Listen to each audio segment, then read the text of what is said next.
June 8th, 1998. Survivor's name, Ruth Westheimer. Born as Carola Ruth Siegel. The interviewer, Dr. David Altshuler. The city, New York. Country, United States. The language is English. Today is June 8th, 1998. Ruth Westheimer, Carola Ruth Siegel, is being interviewed by David Altshuler in New York City, the United States of America, and the interview will be conducted in English.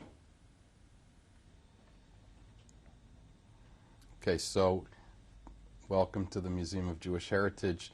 I think we'd like to have this interview proceed chronologically. Why don't you tell us something about how you were born and where you come from in your home and family? First of all, how I was born, I will not remember. But I was born on June 4th, 1928. I was born in a little village called Wiesenfeld. It's not far from Würzburg and Lohr in Germany. But my parents had already lived in Frankfurt am Main. So my early childhood is really from Frankfurt. But when I was supposed to be born, my mother went to her parents, and I was born in that house, which is actually like a farmer's house, because they had some cows and some land. I have to tell you later that they were not wealthy, but that's where I was born. When I was about a year, I then moved to Frankfurt. My father, the first year of my life, they told me that he came every weekend to Wiesenfeld. I come from an Orthodox Jewish family, and I was an only child. And in Frankfurt, I lived on Brahmsstraße number 8, and with us, with my father and mother, lived my father's mother, who already then was a widow, so I did not know that grandfather. And so that's where I lived in Frankfurt for the first 10 years of my life. I was rather spoiled. Why do I say spoiled? Because I remember that I had 13 dolls. I remember that I had roller skates. I know that I was an only child of not only that grandmother, but also of the grandparents in the village. And it was a household, Orthodox, religious, not wealthy, not poor either. It was like lower socioeconomic class. And when I talk about it, I see the house, the apartment in front of me. When I talk about it, I can also see that house in Wiesenfeld, because I went every single summer to spend the summer vacation there. Can you tell us about your parents? Yeah. My father, his name was Julius Siegel, was a slight man, but taller than me. Everybody in the whole world is taller than me. And he was the only child of that grandmother who lived with us. He was a businessman. I do understand not very successful, which must have been a combination of the times before Hitler. But I do know that he sold all kind of, it's called in German, Kurzwaren, which means handkerchiefs and threads and things like this. He sold it wholesale to stores. So he went with his bicycle the whole week, but he came back in the evening, to different stores in the area to sell the ware. That business came from his father, whom I did not know, but that was already kind of an established business. He was a learned man, and what I'm very grateful about is that since I was not a boy, which in the Orthodox Jewish tradition he probably would have preferred to study with, he did study with me. So I'll tell you a little about that later. My mother was slight. She was the oldest of 6 children. She had a nervous tic that I do remember from when I was very small and not as educated, not as intelligent as my father, so she could not learn with me. And I understand, when I think back, it must have been a very difficult time for her because she actually was the housemaid in my grandmother's household, where she and my father lived, and then became pregnant. So I do remember that they bickered. I don't remember there was no violence. That was not known in my circles at the time. But I do remember some bickering. I do remember my mother crying. And this grandmother, her name was Selma Siegel, was a very intelligent, very forceful woman. I probably have inherited quite a number of my characteristics from her. She was very intelligent, and I do know that also from her letters that she sent when I was in the children's home, which became then an orphanage. So it must have been a kind of a quiet way of life. I went with my father every Friday night to synagogue. And he didn't go to the big Börneplatz, that was the big synagogue in Frankfurt, even so we were members. He went to a small synagogue in a hospital called Gagenstraße, so that they should have a minyan. Since he was Orthodox, he carried in his vest, they used to wear under the jacket vest, he carried every Friday night enough money in the vest pocket of his vest to buy me an ice cream.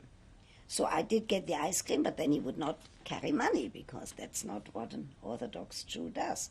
And I do remember that I went very happily to that synagogue. I later also belonged to Agudat Israel.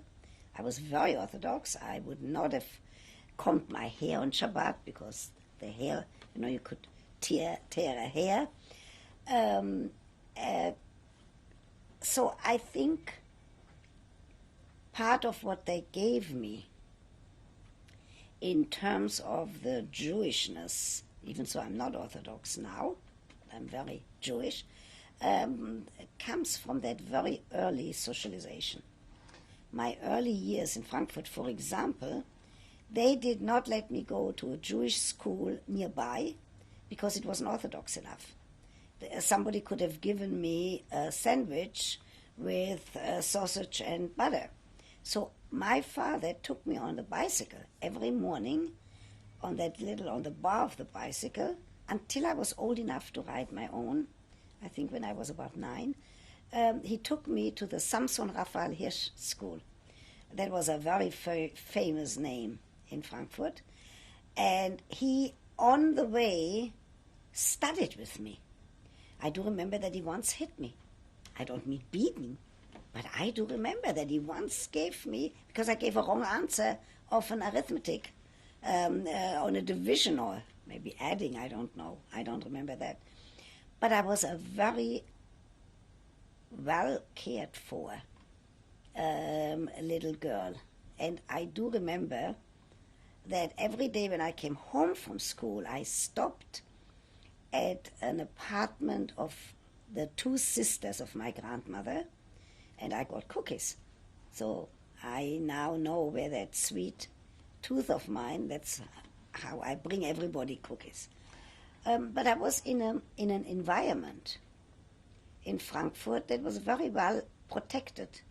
Jewish school, the synagogue, Jewish friends, in summer a Jewish camp in Bad Nauheim, like a Jewish children's home. I was a very bad eater, so I do remember that they had some trouble with me, but that's not why I'm short. I would have been short in any case. What do you remember of your mother's extended family, her siblings, her parents?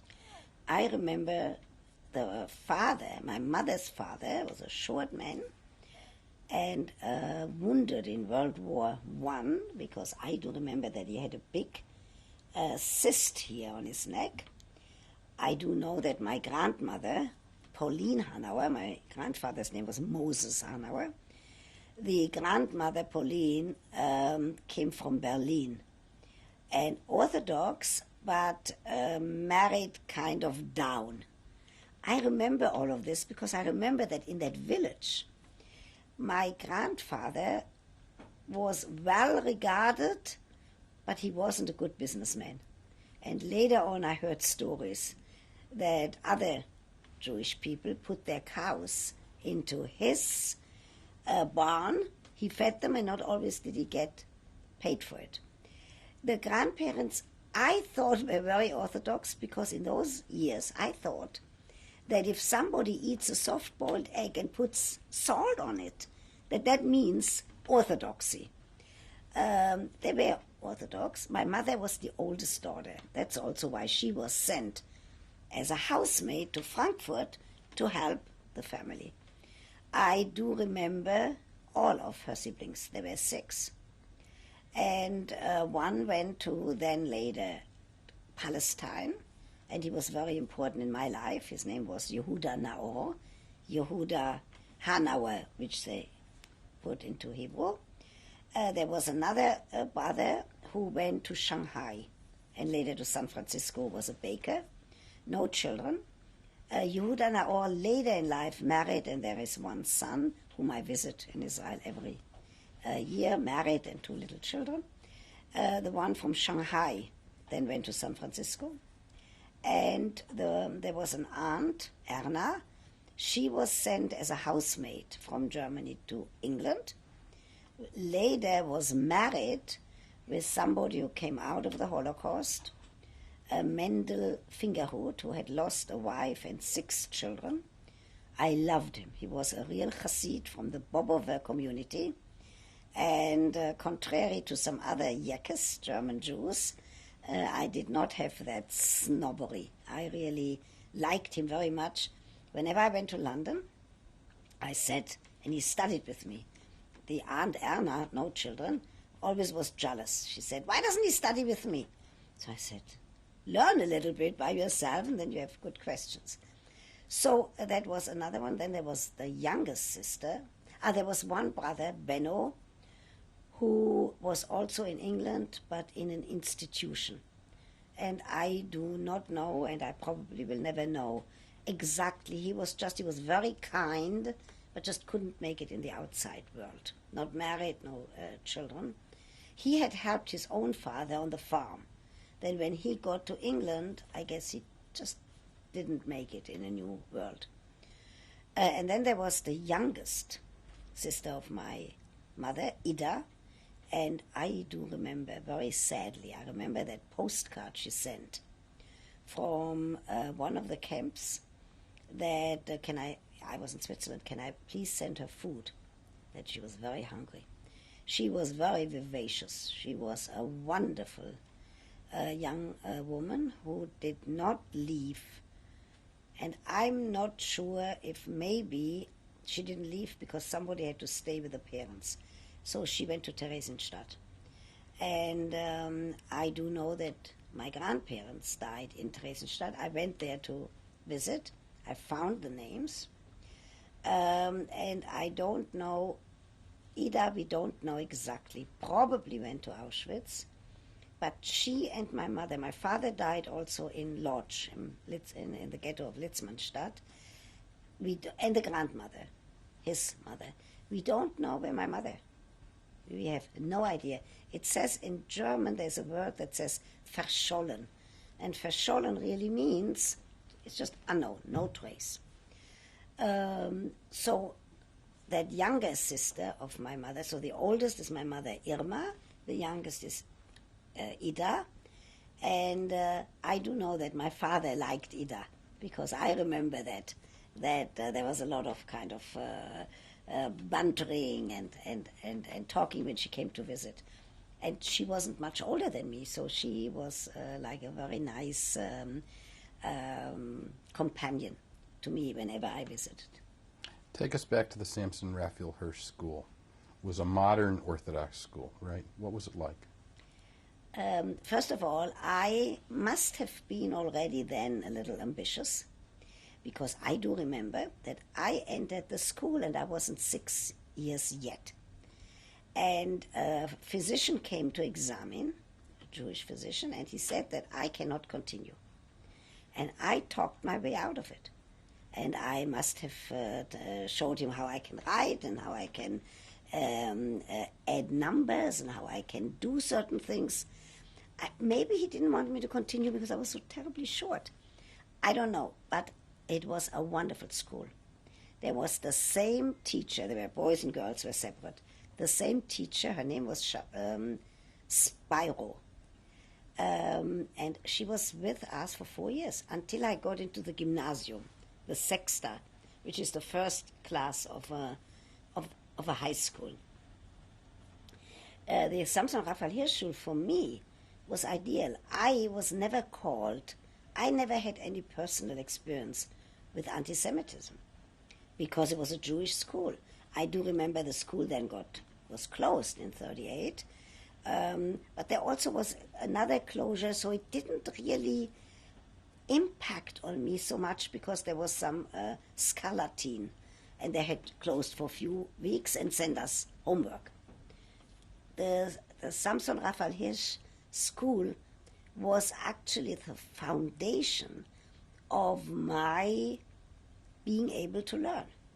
It was a rather strict school, and I do remember that learning was very high on priority. I also remember that the other children teased me.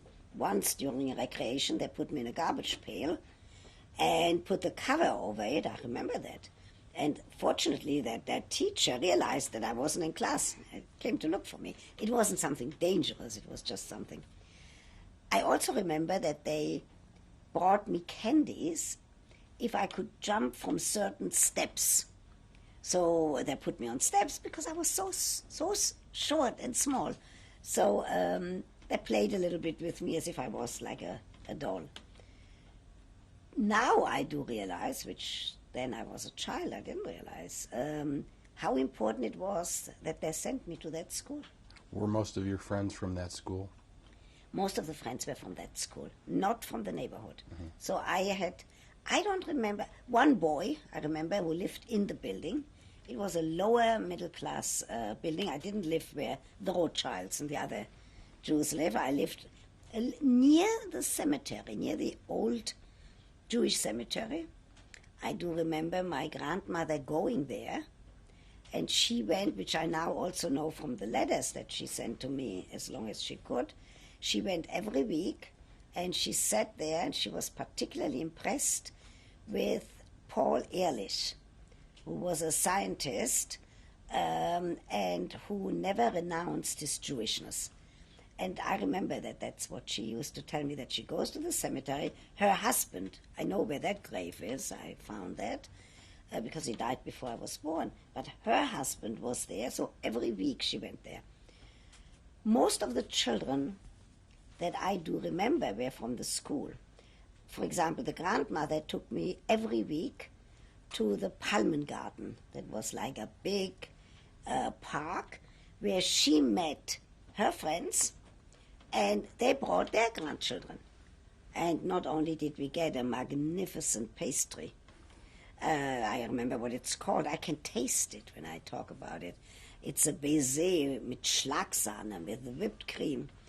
So it was really, the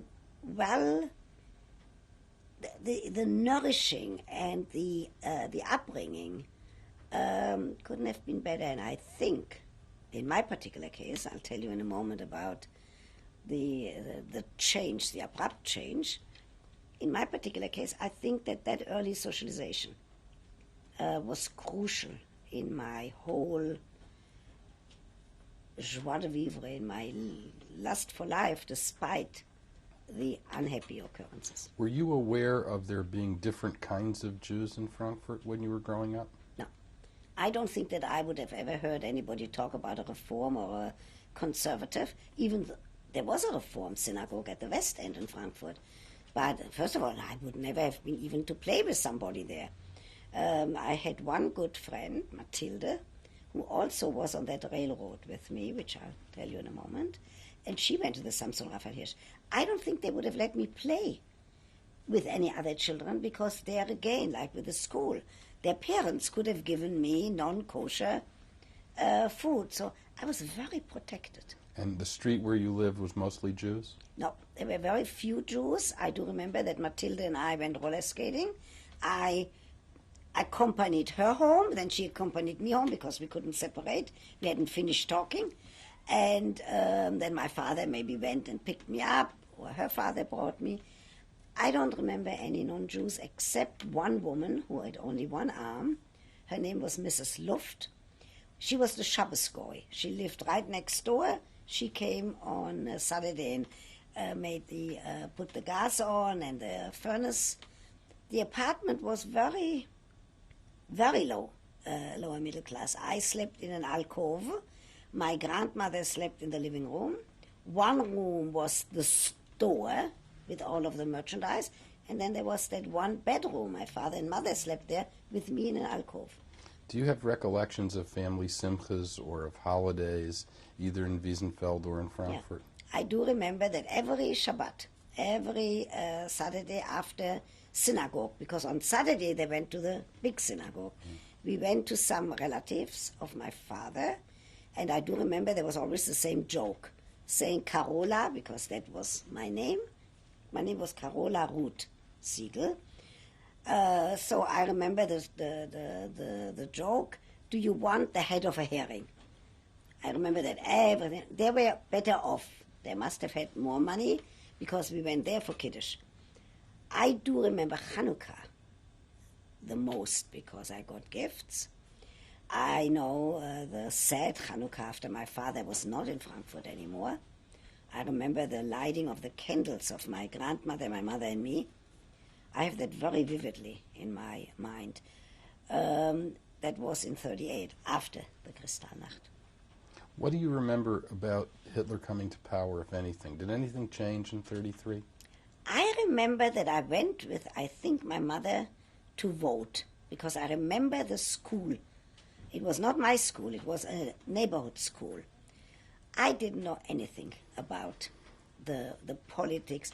I don't even think that I felt much tension because I was so isolated in that Jewish environment.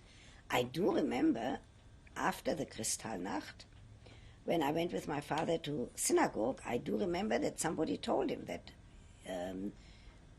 that terrible things are happening. And I do remember them saying, but nothing, I was 10 then, nothing will happen because tomorrow is a Christian holiday. Himmelfahrt, it's like a Christian religious holiday. That's the night. I do remember also there must have been some tension that I could feel because I remember that very often I slept between my father and my mother rather than in the alcove between them. And I do remember that morning after the Kristallnacht, I did not see anything burning because we didn't live in that neighborhood. But I do remember that they came very early, the Nazis, that they banged against the door, that they told my father to get dressed. I do remember that I cried. I do remember that my grandmother was wearing a long skirt. It was the fashion at the time. In the seam of that skirt, which before I did not know, but I see it clearly, she had some money. And I remember she gave that money to the Nazis to say, take good care of my father. I do remember looking out the window and seeing my father going into a truck. The truck was covered and only the end was open, and turning around with a very faint smile and waving. That was the last time I saw my father. And what day was that? Now that was after the Kristallnacht, and I don't know the exact day. He went then, he was sent to Dachau, to a work, not to concentration camp, but to labor camp. And very shortly afterwards, that's when I remember the said Hanukkah. So I know it was before Hanukkah, it was after November, after the night, the Kristallnacht, 9th to 10th, but I do not know the exact date. But I do remember that Hanukkah. And then I remember my mother and grandmother saying that I have to go to the Jüdisches Waisenhaus for one night, that I have to go to the orphanage in Frankfurt. I knew that there was an orphanage, but I don't think I've ever been in there. And that the next day I would go on a train to Switzerland. So, just to go back for a minute, until Kristallnacht, you weren't really aware of there being problems? No. Discussions about Nazis? No. Anti-Semitism? No, they must have shielded it from me. When they must have talked, because they must have been aware, because I know that the business wasn't going well. That I was aware. But your father continued to work until Yes. 38? Yes. And my mother helped him, and only afterwards, when he came back, I'll tell you about that in a moment. Right. So I do remember my mother and grandmother telling me that that I'm joining that group, and I said no, that I did not want to go. That I remember that I cried and said I don't want to go. And I do remember that they said, if I don't go, my father couldn't come back to Frankfurt. Did you have did you know anything about where he went at the time? You said he went to Dachau. I didn't know that. I did not know anything. I just knew that they took him with other fathers. Were you aware of their making efforts to try to get him released, other No, than giving them money? No, I just remember that the giving of the money. I do not remember anything. I would question that they had the know-how. Unless somebody in the family or somebody would have told them, this is where you have to go, this is what you have to do, I doubt it. I tell you why I doubt it. When I said I don't want to go, and they said that otherwise he can't come back, I said, oh, okay. I'll tell you about the railroad in a moment, but I know from the letters later, my grandmother, I know that they had a visa, but then I only knew much later, some number, I don't know, to the United States. They were not Zionists. But I do know that my grandmother said in every letter to me, when I was already in Switzerland, that that this will pass. She's not going to go any further than the cemetery. And if they could have left, if she had not been there, I doubt it. They didn't have the means, they didn't have the money. That number must have been like down the road. But I know, first of all, if they hadn't made that decision to send their only child with that group of children to Switzerland, I wouldn't be here. There's no question. Of course. That was a sacrifice which I question if I could have ever done that, now that I'm a mother and a grandmother. How did they describe why your father was taken away? Arrested? Nothing. Or They just said he can't come back unless. Okay. Unless I go with this group of children. I saw, that was upsetting. I remember looking out the window. But it wasn't, it's like a child looking at something that's upsetting. I loved my father. I remember the wink and I thought, he's going to come back. We need to stop the tape here. This is the beginning of tape number 2, an interview with Dr. Ruth Westheimer. Let's go back to your father's arrest and to what you knew about the world events that were going on. You say that in 33 and 34 and 35, up to Kristallnacht, you were really unaware of the troubles that were going on in Germany. You see, David, what we can't forget is there was no television. I don't think that I've ever read a newspaper in those years. I read all of the books that little German girls read, Nesthäkchen and Trotzkopf and all of the children's books that I remember. Struwwelpeter, I can tell you many things. There must have been some mentioning about Hitler, but I could never point my finger on saying that there was a bad man looming someplace. But my having slept in the bed with my parents, in the in Gräbelchen, that's called in German, in the like between the two mattresses, gives me today, looking back, an indication that there must have been anxiety. There must have been some anxiousness with me that I didn't realize then. But there must have been something that was like in the air. Or anxiousness with them. Did they listen to the radio? Now my father, it was not permitted to have a radio, which in those years I did not know, I now know. My father had a radio that I can visualize. I see it in front of me. It has like, it was like a homemade radio. And I do remember them listening. I do remember that, but I was so interested in my friends and in school and in playing that I was not aware of that. Did your parents talk about, or did you hear in synagogue talk about Palestine? I don't remember that. I don't remember any talk about Palestine. And what about America? And I don't remember talking about America either, because the only thing is that later on I knew that there was a number, so they must have applied. But you didn't yourself know about it. America wasn't even a concept to you. No. Nor was Palestine. Right. What is the most overriding feeling that I have when I talk back is that all these years, so now I'm 70 years old, all these years I had that tremendous feeling of their sacrifice of sending me, but I also had a tremendous feeling of if only I had stayed, I could have saved them, which is nonsense. I know that, but Sure. all these years, that of course was part of my feelings. Do you think your parents were pious to the point of believing in the coming of the Messiah in their time?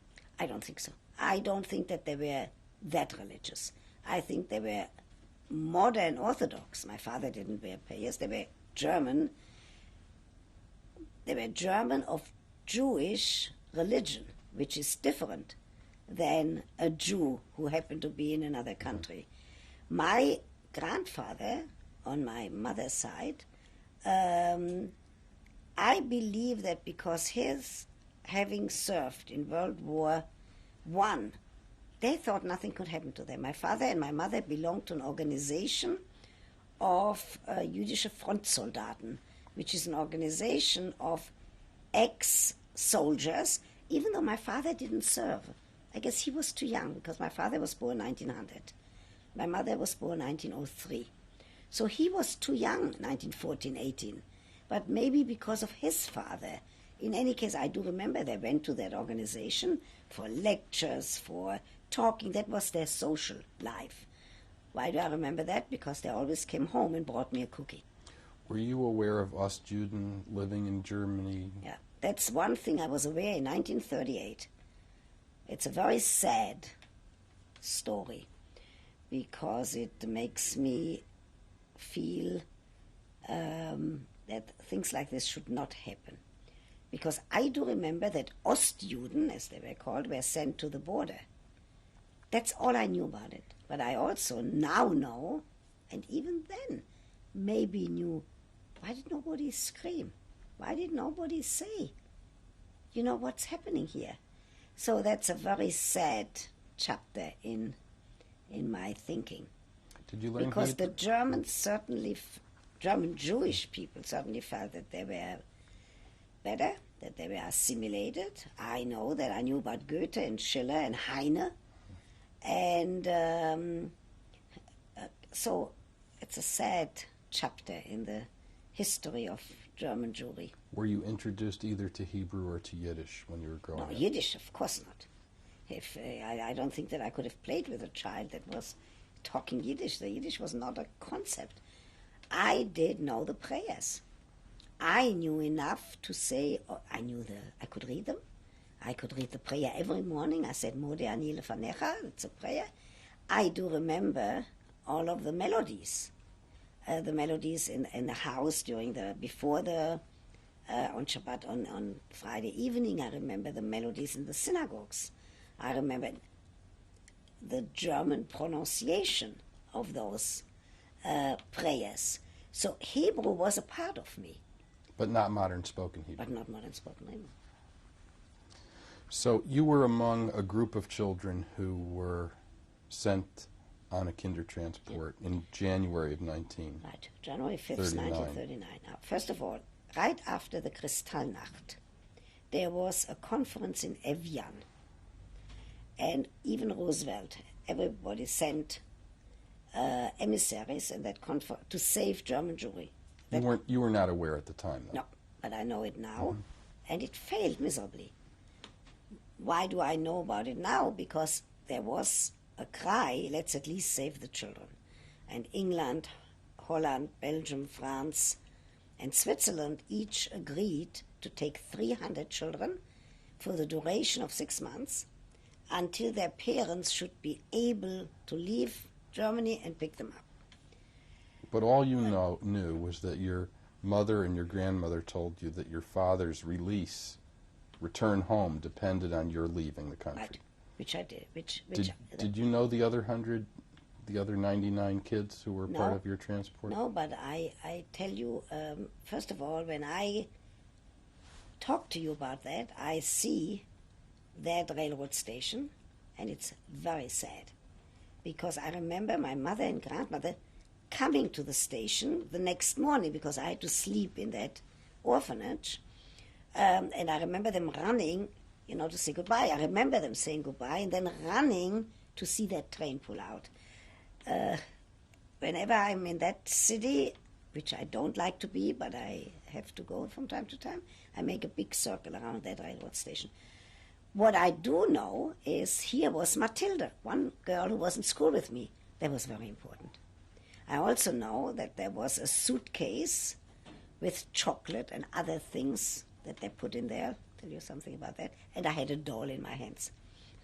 That doll, I remember what she looked like. I gave to another girl who cried on the train. And I could kill that girl because she didn't remember that when I asked her later. I did not know those children.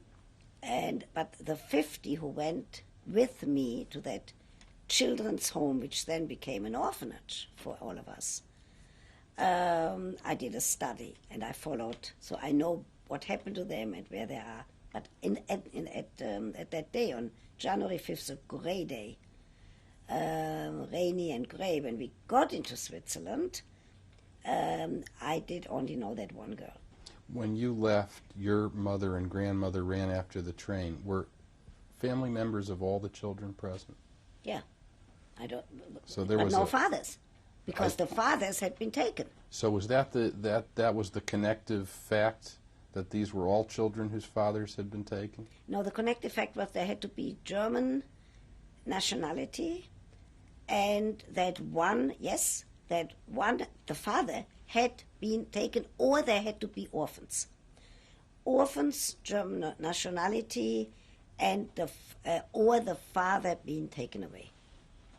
That was the rule. And you had one suitcase. And I had one suitcase.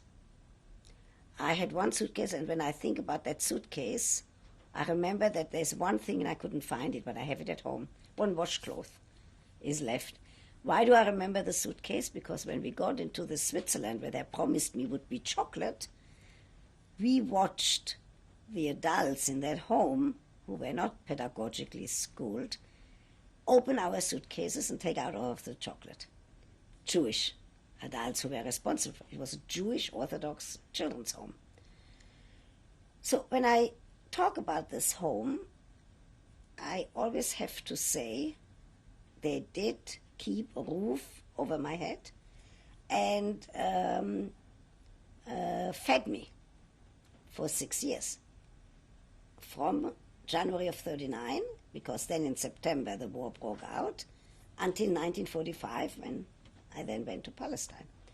So on the one hand, I have to be that tremendous feeling of thankfulness, but I could talk like a whole year about the opportunities that were missed by the people who were responsible for us. Of course. What was the train journey like? All I remember is that I was sitting with Matilda, and actually, I don't remember being very upset, because this was exciting. I was only upset when that train pulled out. But I thought it's 6 months. And then it was exciting to be with a whole, for an only child like me, to be on a train with other children my age. The children had to be between 6 and 14, and I was 10. So this was not, it was not, first of all, it was not like the trains later that I know about children's transports. We were fed and we had, it was not a scary experience. And not for the other children either. As far as they knew, they were going temporarily. 6 months.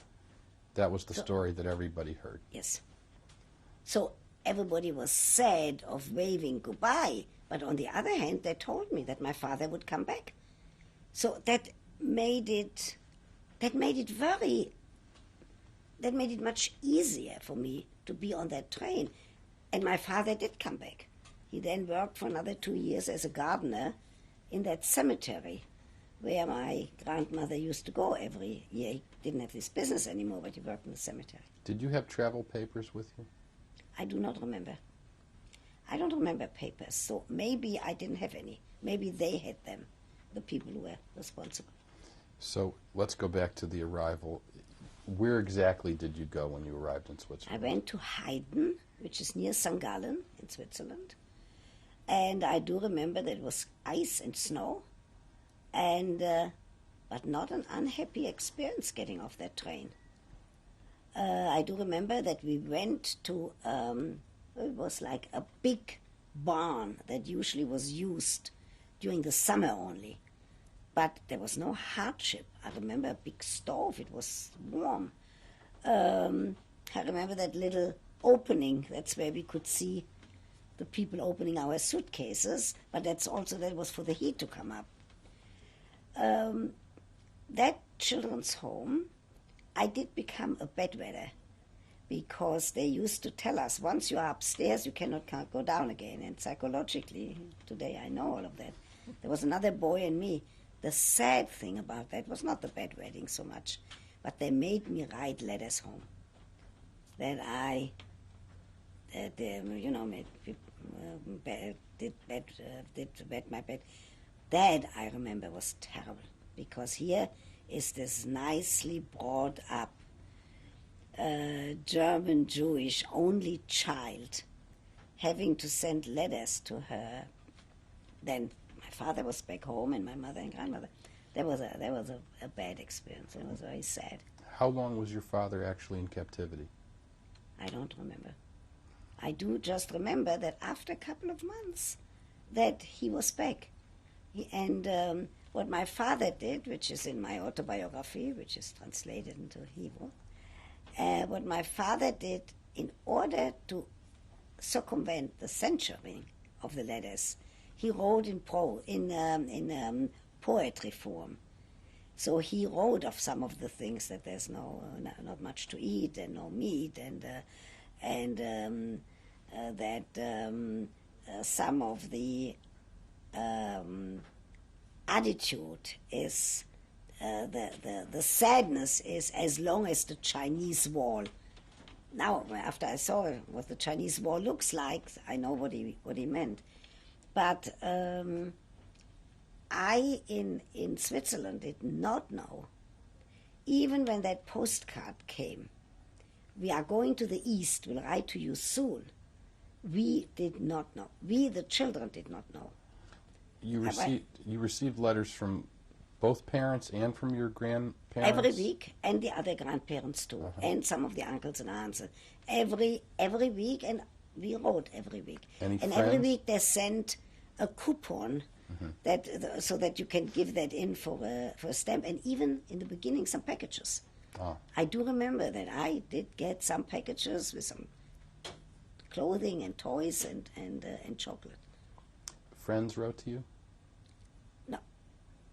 I think that in those days it was just the parents, the grandmother in Frankfurt, and the grandparents in Wiesenfeld. And what was the first of all, what were the other children like? I mean, as you got to know them better, were they like you? Had they been brought up like you? I would say yes. Again, they were all German Jewish. They had all the same kind of background, Orthodox? many of them. Today I realize that probably most came from the same socioeconomic background, like lower middle class to middle class, not wealthy. I guess the wealthy ones were able to leave. So from that point of view, for an only child like me, the children, it's like an esprit de corps. The children really became my cohort and my companions, and like in a family. Very important, I think, for me. This was better than if I would have been adopted into a family, because all of us were in the same boat. It was not a question that somebody else had their parents. Was the home run by volunteers or by professionals? They were not professionals, but they were paid refugees themselves. That was a big problem, because today I can tell you all of the insecurities. They were awful. One of them used to say to us, your parents are Rabeneltern. Rabeneltern means awful parents. Like the bird, Raven. Because she said she didn't have any children. She wasn't even married. She said if she had a child, she would never let that child leave. That was terrible for us. Because instead of saying, look at the sacrifice that your parents did, and they had no psychological schooling. They were refugees from Berlin who were placed there with their own anxieties. They were certainly not able to provide any emotional help to us. There was one woman, a Swiss, non-Jewish, who was fabulous. Haumesser was her name. She was like working there as a worker, and she was fantastic. She discussed God and the world with me until late at night, and she was very instrumental. And then there was one teacher for 40 children of different intellectual capacity and different ages. And they didn't let us go to high school. The Jews, not the Swiss people, because the high school in the village, they would have had to pay. And they did not. I don't have a high school diploma. That not going to high school that was a very big blow for me. So none of the children went to school? The boys, yes. Ah. The boys could go, but the girls did not. I was trained to be a housemaid. I have an official diploma. So of a Swiss housemaid. But in those years, everybody in Switzerland, the girls, had to do that in order to be in to be in an occupation. But that they didn't understand that somebody like myself comes from Samson Raphael Hirschel, went already to the Sexta, which is the first class of a gymnasium, was so eager to learn. So what I did, thank God I had a boyfriend in that home, with whom I'm still friends today. And his name was Putz, that's a diminutive for Walter.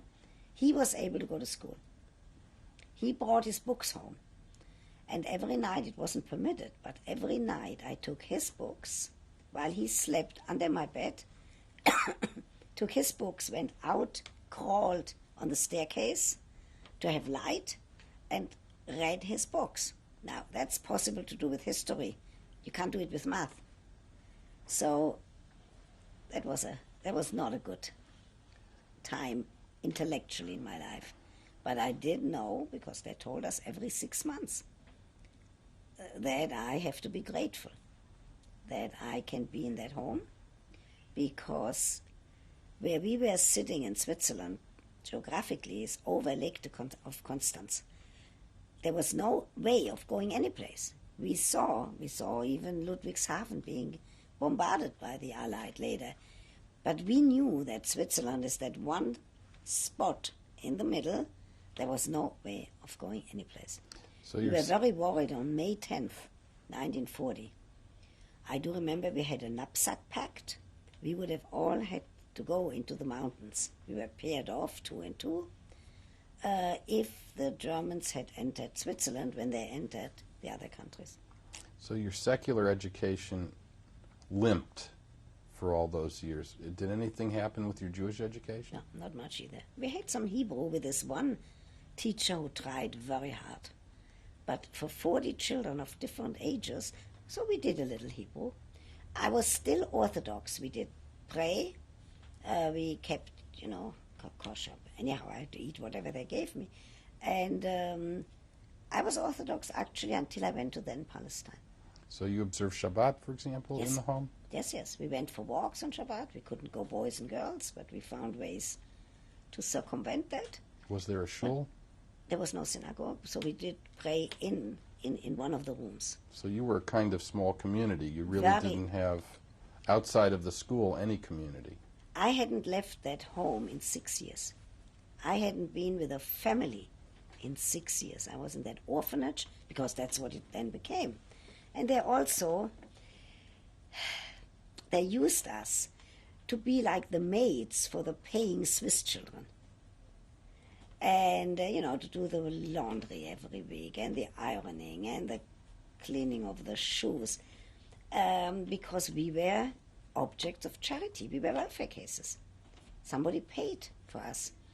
And that today I hope that, nobody would permit that. I understand you started keeping a diary. Yes. Fortunately, that I started to keep a diary right away in the beginning, when I was 10 and a half. I didn't write everything. I didn't write in there how terrible it is, how sad I am, because I was always worried somebody would find it. So I was very careful. But when I reread these diaries, they're very sad, because I do write about getting letters and then no letters coming. And I do write about not being able to go to school. That was like a leitmotif of not being able to learn. So I wrote it, and I'm glad I did, because it became like a friend to talk to. But it is a very guarded diary. Other than what you saw outside, looking down, were you following the war? Were you kept up to date on the news of the war? What we did, I remember later on during World War II, that there was a map with pins showing the advances of the Allied, because I remember that I write about that in the diary. I also remember that I write in the diary that children from Bergen-Belsen came to the home, and I remember we were sitting, and I remember how not washed and not clean, and I do remember that the overwhelming thought was, don't ever complain. Look at these children. Look what they have suffered. They arrived when? That was must have been like 43, 44. And so I remember that of us helping and being, trying to be very nice with those children. But they didn't. I do remember during World War II, I remember those pins. I do remember that sometimes we listened to radio. There was no television. People should not forget. I don't think that there was no regular newspaper. I remember a newspaper, a Jewish newspaper, the Grüne Blättchen. But they didn't really try to tell us about current events, and maybe they just couldn't do that because it was too painful for them too. So when no more letters came, I did not know about Auschwitz. I did not know about concentration camp. I only knew that names came, and I read those names in the dining room, and never was there a name that I could recognize. Names of people who have survived, who are someplace. The Red Cross got into the picture and others. And I do remember hours of this name reading. And that was not the best way of doing that. They should have called people in, but... when did the letters stop coming? About 42. So the last letter was from Lodz, from Litzmünster. That was just, I knew the address there. The address and the block. And they were always hopeful of, the leitmotif of my mother's thing was remain a good girl, and my grandmother trust in God. Did you have That any? was vertrau in God, trust in God, and things will work out. Did you have any sense from the letters that they knew things about what would happen in the future, or that they were concerned about specific issues? Or I don't think that they knew. I do not think. I think that at that stage, I don't think that they knew what's going to happen to them. excuse me. Zionism. By now in Switzerland, were you exposed to Zionism? By now, some shlichim came, and I love those, particularly one, Avremele, short, and with Gibenet is, how do you say, when somebody has a deformation in the back. And A hunchback. Hunchback. And a few others, and they told about Palestine. I became very Zionist, and some of the girls that were with me tell me that that's why they went to then Palestine, because my enthusiasm. By that time, I was a member of the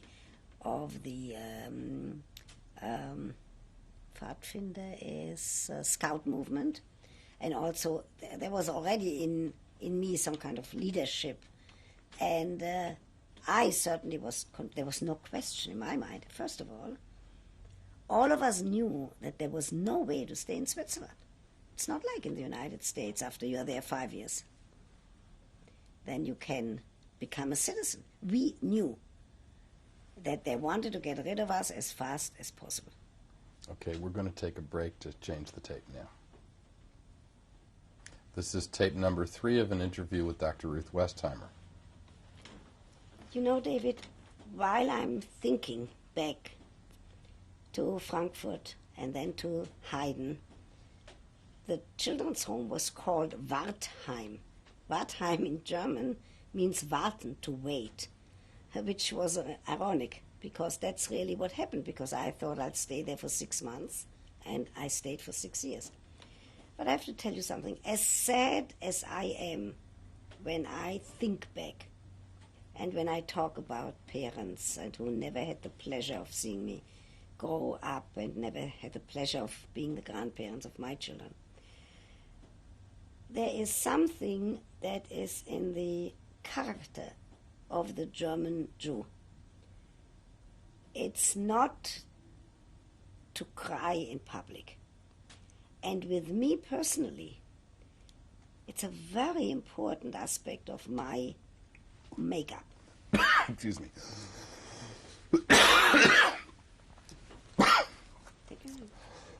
I'm sorry. With I'm sorry. You can edit that out, right? Mm-hmm. Okay. Wow.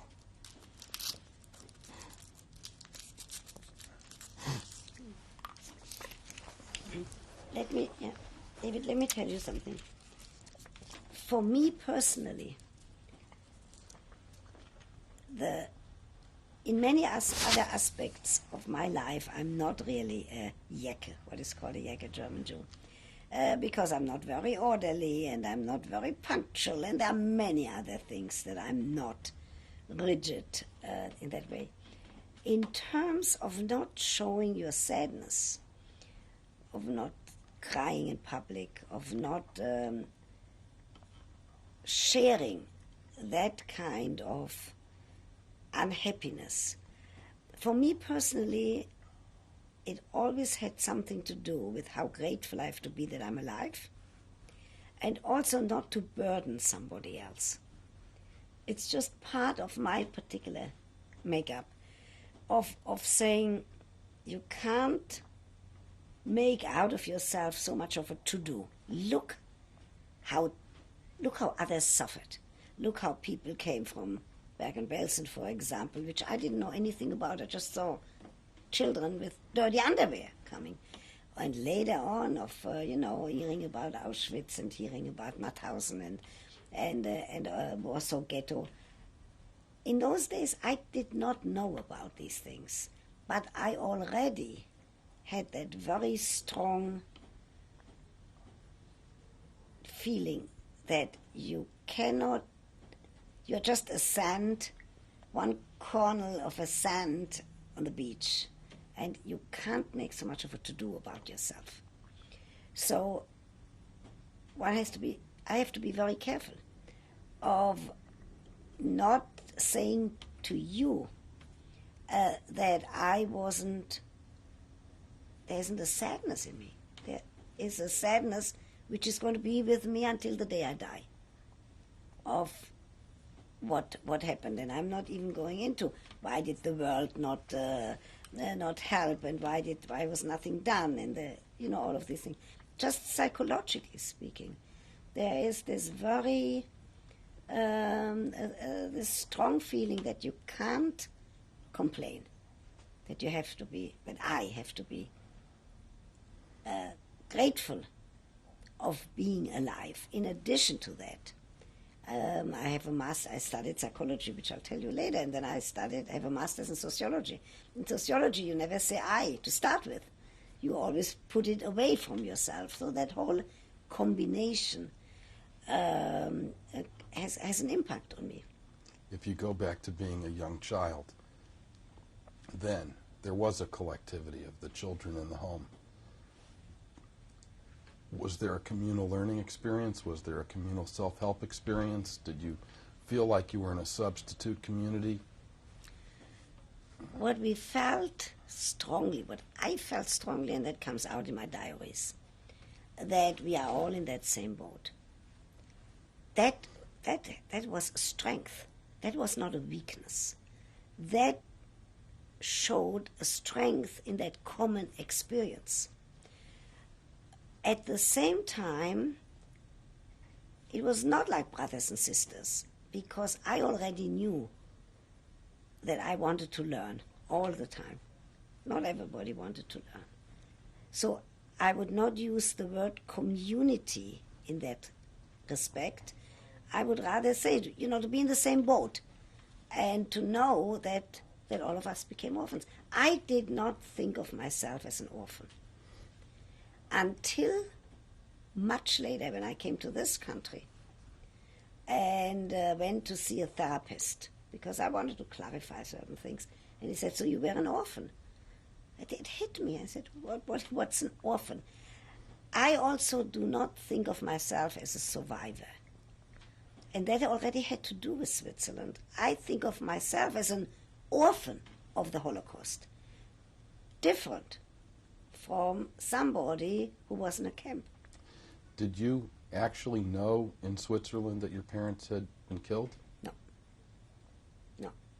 I still hoped, when I got to Palestine in 1945, because I was a Zionist, I decided Jews needed a country. I have that in the diary. I said never. So things like this should not happen, that people don't have where to go. They told me you can't be called Carola. There are still people here who call me, from the olden days who call me Carola. I said, okay, then I'll take my middle name and switch, Ruth K. I leave the K. And I still thought at that time that if they ever come out of any place, they will find me, because I kept that Carola as a middle name. I did not know. When I went to then Palestine, I heard more and more, because I then met more people who came from the displaced persons camp. Then I thought to myself, probably my parents were part of it. What of the children who were in the home, were there factions? Some Zionists, some not. Some hopeful about the future, some not. Some wanting to be observant, some not.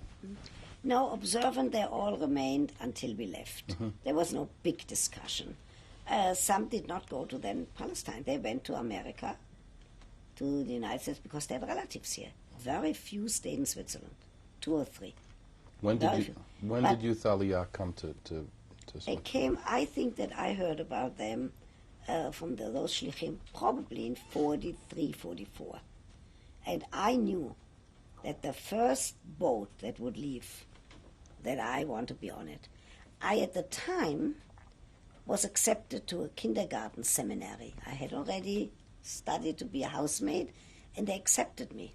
And they even, I remember, they even said, I'm getting, somebody will pay for that to become a kindergarten teacher. And they said that I get pocket money. I thought, pocket money? You know, I've never had pocket money in my life.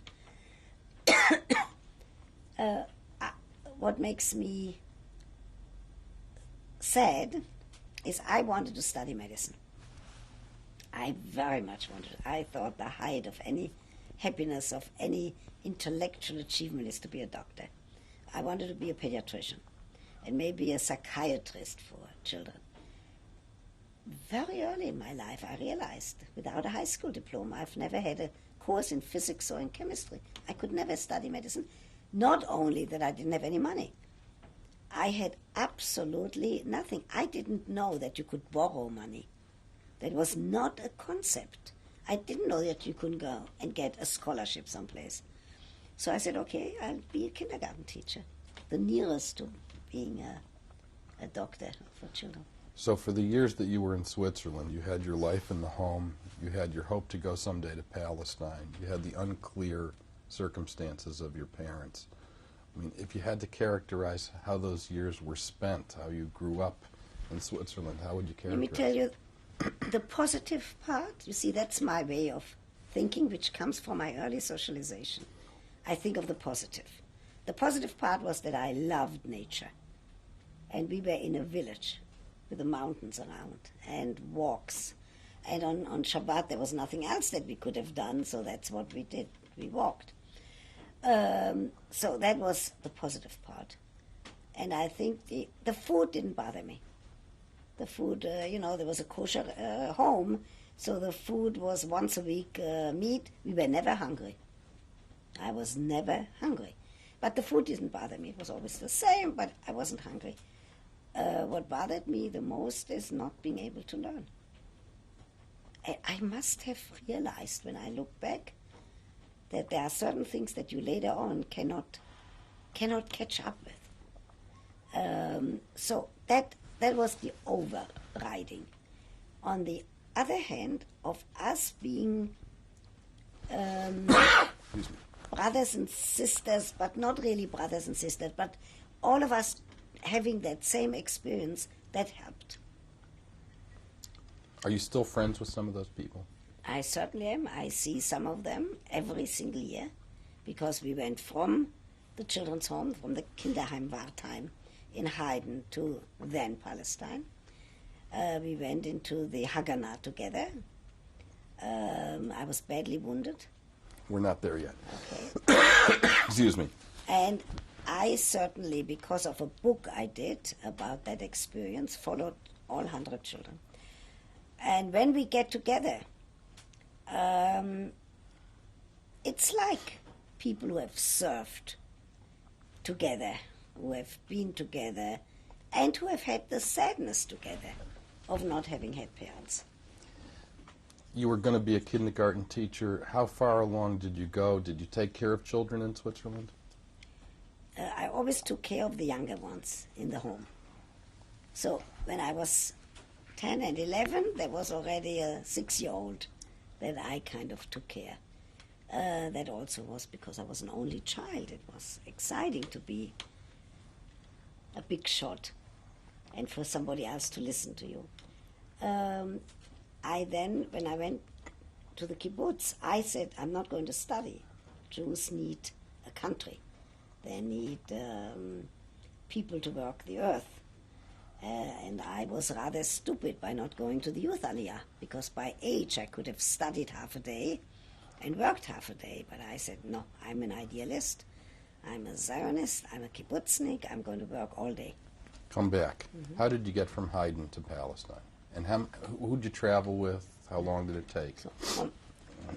In 1945, when I first thought I'm going to go to that kindergarten seminary, when we realized that the war was over. I remember what I wrote in the diary, that the cannons have stopped, now the hearts can start talking again.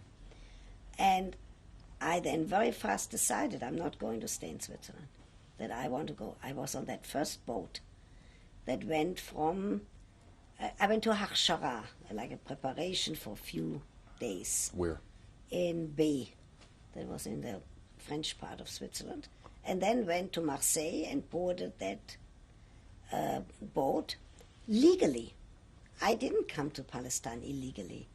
But when we got there, we were put in Atlit, which was a detention camp by the British. I say with a smile, I helped to kick the British out of Palestine, even though I'm so grateful to the Allied for entering World War II. I did not like that, to be behind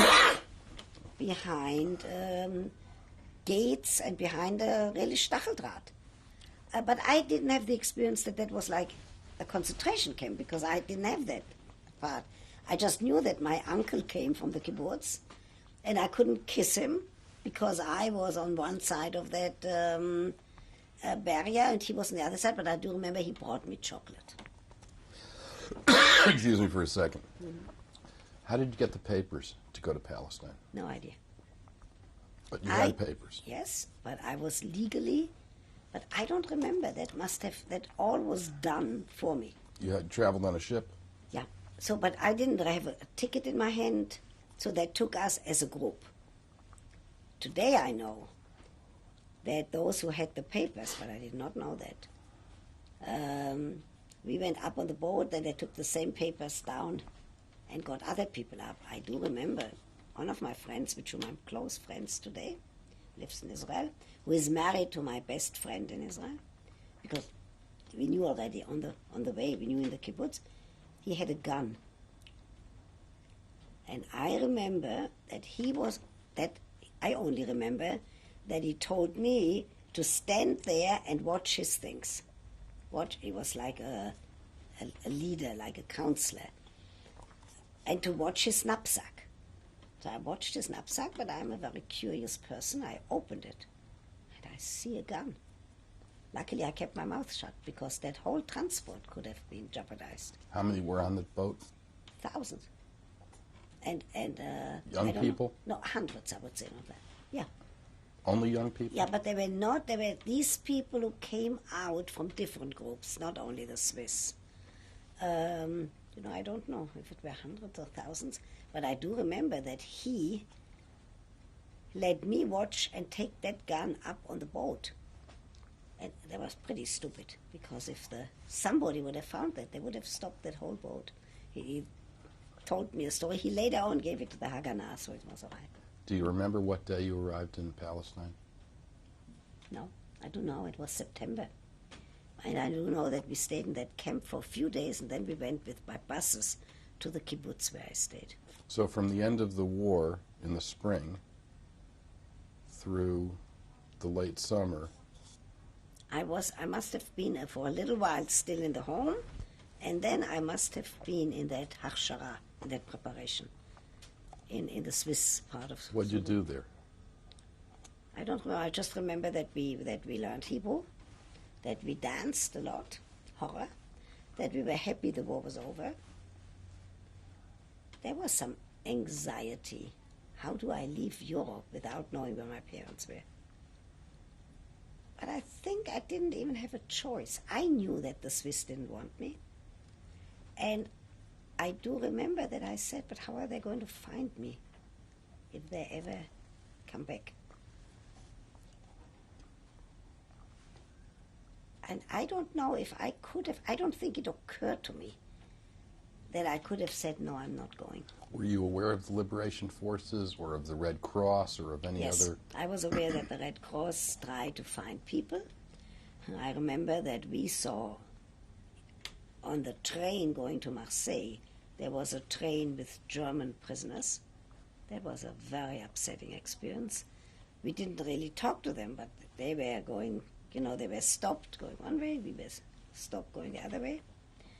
By that time, I knew that terrible things had happened in Germany. But I did not know the extent. But I do remember that there was a bad experience standing there and looking at that train with German prisoners of war in France.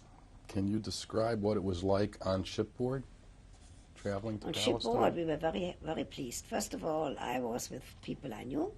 I met new people. It was exciting. It was very cramped, but it was not. I don't remember that. I remember that we slept up on the deck with a blanket. I remember that was the first time I saw an ocean. It was exciting to see the Mediterranean. I remember the stars on that boat, of the skies. And I do remember there was some kind of an excitement in the air of an adventure, of going to something new. Now, if we had known there would be a war in 48, I don't know if that excitement would have kept, but there was certainly an excitement of leaving an old world and going to a new world. Speaking German? Yes. Not Hebrew. On the boat, German, because I couldn't speak Hebrew. I couldn't speak Hebrew until after I was 1 whole year in Israel. And I certainly didn't know French yet, and I certainly had no knowledge of English. You arrived in Haifa? Arrived in Haifa? In Atlit. Oh, you arrived directly in Atlit? That I don't remember. Or Probably Haifa and then being taken to Atlit. the British boarded the ship? I don't remember. I don't remember that. I just remember there was such excitement and such happiness and a lot of singing. And look, Eretz Israel here, and thinking, oh my gosh, and I'm here with them. But a tremendous amount of worry about having left Germany, having left Europe. Not Germany. I didn't think about Germany so much, but as leaving Europe. But I think that the idealism of being a Zionist and of being with people who all were Zionist took over. I remember when we went to the kibbutz, and that was a kibbutz near Nahalal. It was called Ramat David. That was actually the people in the kibbutz were all from Poland. I don't think if I've ever met Polish Jews before. They spoke Yiddish, but we could understand it because of the German. And I remember that I went to work with a lot of idealism. They used me as a kak. Kak means somebody who works 2 hours here, 2 hours there, 2 hours here, wherever it was needed. It didn't matter to me. I thought it was exciting. Then I worked in the tomatoes, picking tomatoes, because I said we don't need, to study, we don't need intellectuals. But during that year, the group that I was with realized that they couldn't stay together. Come back to Atlit for a minute. You went directly upon boarding to Atlit. How long were you there? Maybe a few days. I don't even remember that was bad, because I remember we were singing and dancing. I just remember that what was bad was this separation of not being able to greet an uncle. But don't forget, for me, that wasn't traumatic, because I had not come from a concentration camp. So for me, that was the first time that I was behind a gate in my whole life. I don't remember that I was upset about that. Was your uncle upset? He was somebody who didn't talk much, so I will never know if he was really upset or if he was already used to that because he had been there for many years before. So how did you knew you wanted to go to kibbutz?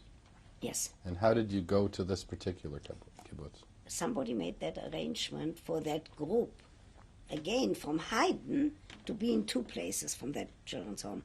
Either the Youth Aliyah, which some went, or to that kibbutz to work, to be a chalutz. So how many chalutzim were there in your group? There must have been at least 30. And how many veterans who had been there at least longer than you had? Oh, there must be over 150. It was an older kibbutz. they didn't really know so much what to do with us. They didn't teach us Hebrew right away. Because they wanted us more to work. They needed the work. It wasn't unhappy. It was happy years because I danced every Friday night, the whole night. The next day I went to work. Did you feel welcome? In that kibbutz, I'm not sure. I never had a feeling I'm home. The feeling of I'm home is not something that I know. So I would never, it's a very good question, I would not say that they made us feel welcome. I think they were not psychologically schooled either. They were old Vatikim, people who came from Poland who already had suffered malaria and all kind of diseases, and who only wanted people to help them work. Did you try to square the reality of Palestine with the image that you had before you came? No, I thought it was exciting to be in a country like this. For somebody who had only known Germany and Switzerland, to be in a country with camels was exciting. And mainly what was exciting, to hear all the time that everybody is trying to make that into a country for Jews. Did you become more aware of the news, world events, and so forth right away? I think by that time, we knew that terrible things had happened. You see, I already in Switzerland knew a little bit about synagogues because that was the 10th of November. But by that time, it was more, but it wasn't as known as today. Again, there was no television on a kibbutz. There was a radio, but the radio was in Hebrew. So of world affairs per se, I really did not know much. What about Middle East affairs? I only knew that Trumpeldor and all of these people, that they were already spilled blood to fight for that country. I wasn't so much aware of all of those issues. I did know that they tried very hard to declare a state. I don't think I was ever politically well aware or schooled. You think that's true of your group generally? Yeah. So nobody tried to enlist them in a party? We were in a party, but automatically Gordonia Maccabi Hatzair was like the Labour Party. And some others went to Habonim.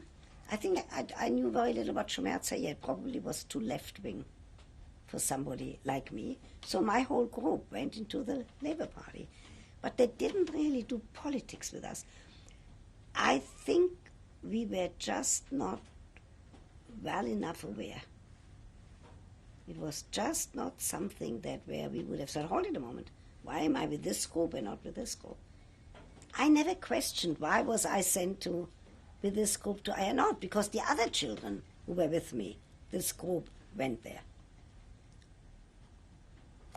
You're now starting to become an adult in kibbutz. Are you still living with other children? Is it a collective living? Yes.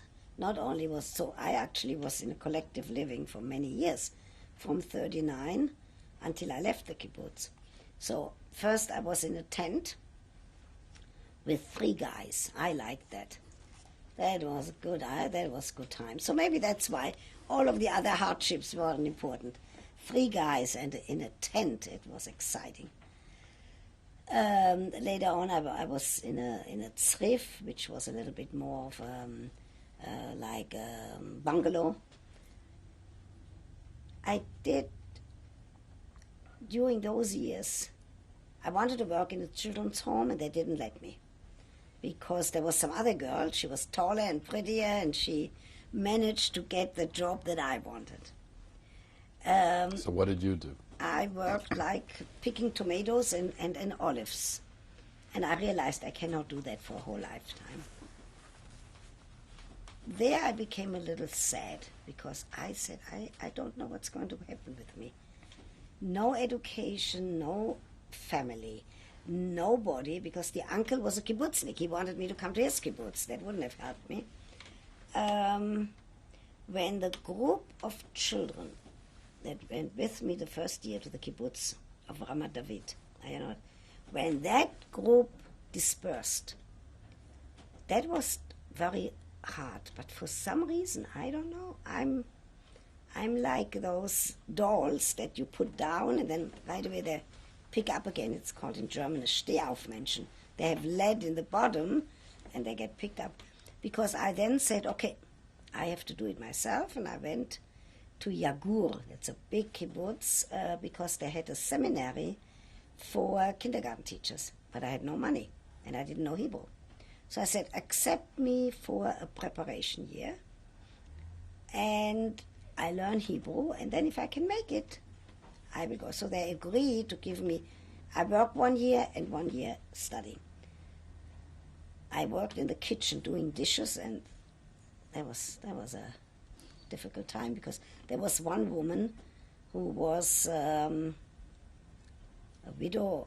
Her husband had been killed in then Palestine, and she was miserable. She always said, if you drop those dishes, I'm going to kick you out. And bang, all of the dishes fell on the floor.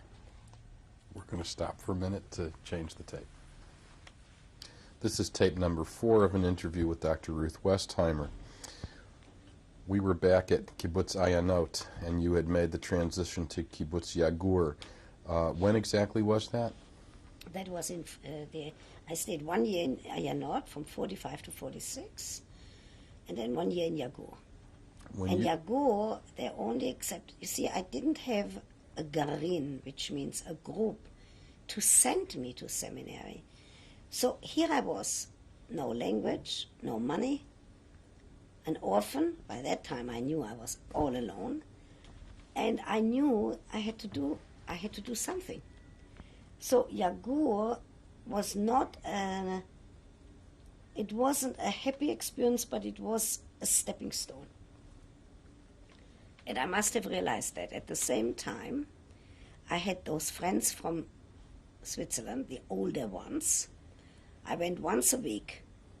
I bought them some food, and they taught me mathematics. Where? In the Krayot, in Kiryat Bialik. I have to tell you something that makes me today a little bit laugh. I bought them, I think, some meat that I got once a week or something like that. And so they gave me, we ate, and they taught me. The woman, Erika, taught me English, and the man, Miki Varga, taught me mathematics, because I realized I needed some more schooling. And I remember, I can see the bus on Rehov Herzl in Haifa that I had to take to go out to the Krayot. There was a kiosk. A kiosk is like a stand with candies and things like this. And I wanted so badly a candy bar. I did not have the money for that candy bar. I remember that. I can feel it. I can taste it right now. And again, coming back to my whole experience in terms of Frankfurt and Switzerland, I never talked about that because you can't complain, especially afterwards what I knew already about the children from Bergen-Belsen, from Theresienstadt. After I knew already about Auschwitz, I would never utter a complaint, in addition to being a German Jew who doesn't complain. But I can taste that wanting of that stupid candy bar. So this is what I did for 1 whole year. I worked in Yagur. They gave me room and board. I did the like an année préparatoire, like a preparation year. I learned Hebrew day and night. And I then was ready to be accepted into the class for kindergarten teacher. But I realized it would take me 6 years. Because 1 year working, 1 year studying. 1 year working, 1 year studying. And I was fortunate, I met some people from Vizo. And I arranged to get accepted to a kindergarten seminary in Jerusalem. That was a big step. They gave me a scholarship, but In Israel in those years, that was now 48. Now, 47. 47. In Israel in those years, when you babysat, you were not sitting babysitting, you were ironing, you were cleaning. I remember in Haifa babysitting and in Yerushalayim babysitting and being very hungry. There I was really physically hungry. And these people didn't realize to say, when you feed the children babysitting, eat also. So I waited for them to finish, and what they didn't want, I ate. There was just a question of not being educated, that people in your household, should. I lived in the Beit HaChalutzot, in the young girls' residence in Yerushalayim. That was handled by Witzo, and I became a member of the Haganah. That wasn't an act of heroism on my part. Everybody was a member of the Haganah. Because by that time, it was clear that everybody had to know to be armed and to be able to defend the country. Do you remember November 1947 and the partition? I do remember when the state was declared, that I was in Yerushalayim the whole night on a truck, dancing and singing and ecstatic. What I didn't know is that on June 4th, 1948, I would come back to that home, to that Beit HaChalutzot, from having been, by now I knew how to fire a Sten gun, I knew how to put it together in my eyes closed, I knew how to throw hand grenades. And what they did with us is they used us in communication, like being on rooftops, watching the soldiers searching the cars and having, radios just in case if something would happen. Here was my 20th birthday. I came back to the Beit HaChalutzot. I heard the alarm, I heard the sirens, and I said, I'm not going to waste time. I'm going first to go to the room to pick up a book somebody gave me that day. I'll take the book to the shelter. Came down to that hall, and a shrapnel from a cannonball came into that hall, killed some of the girls next to me, nobody that I knew personally, but some people were killed. And a shrapnel from that cannonball went right through both of my legs. I thought I would die. I do remember that somebody took my shoes off. I remember who it was. And I said, do I have to die?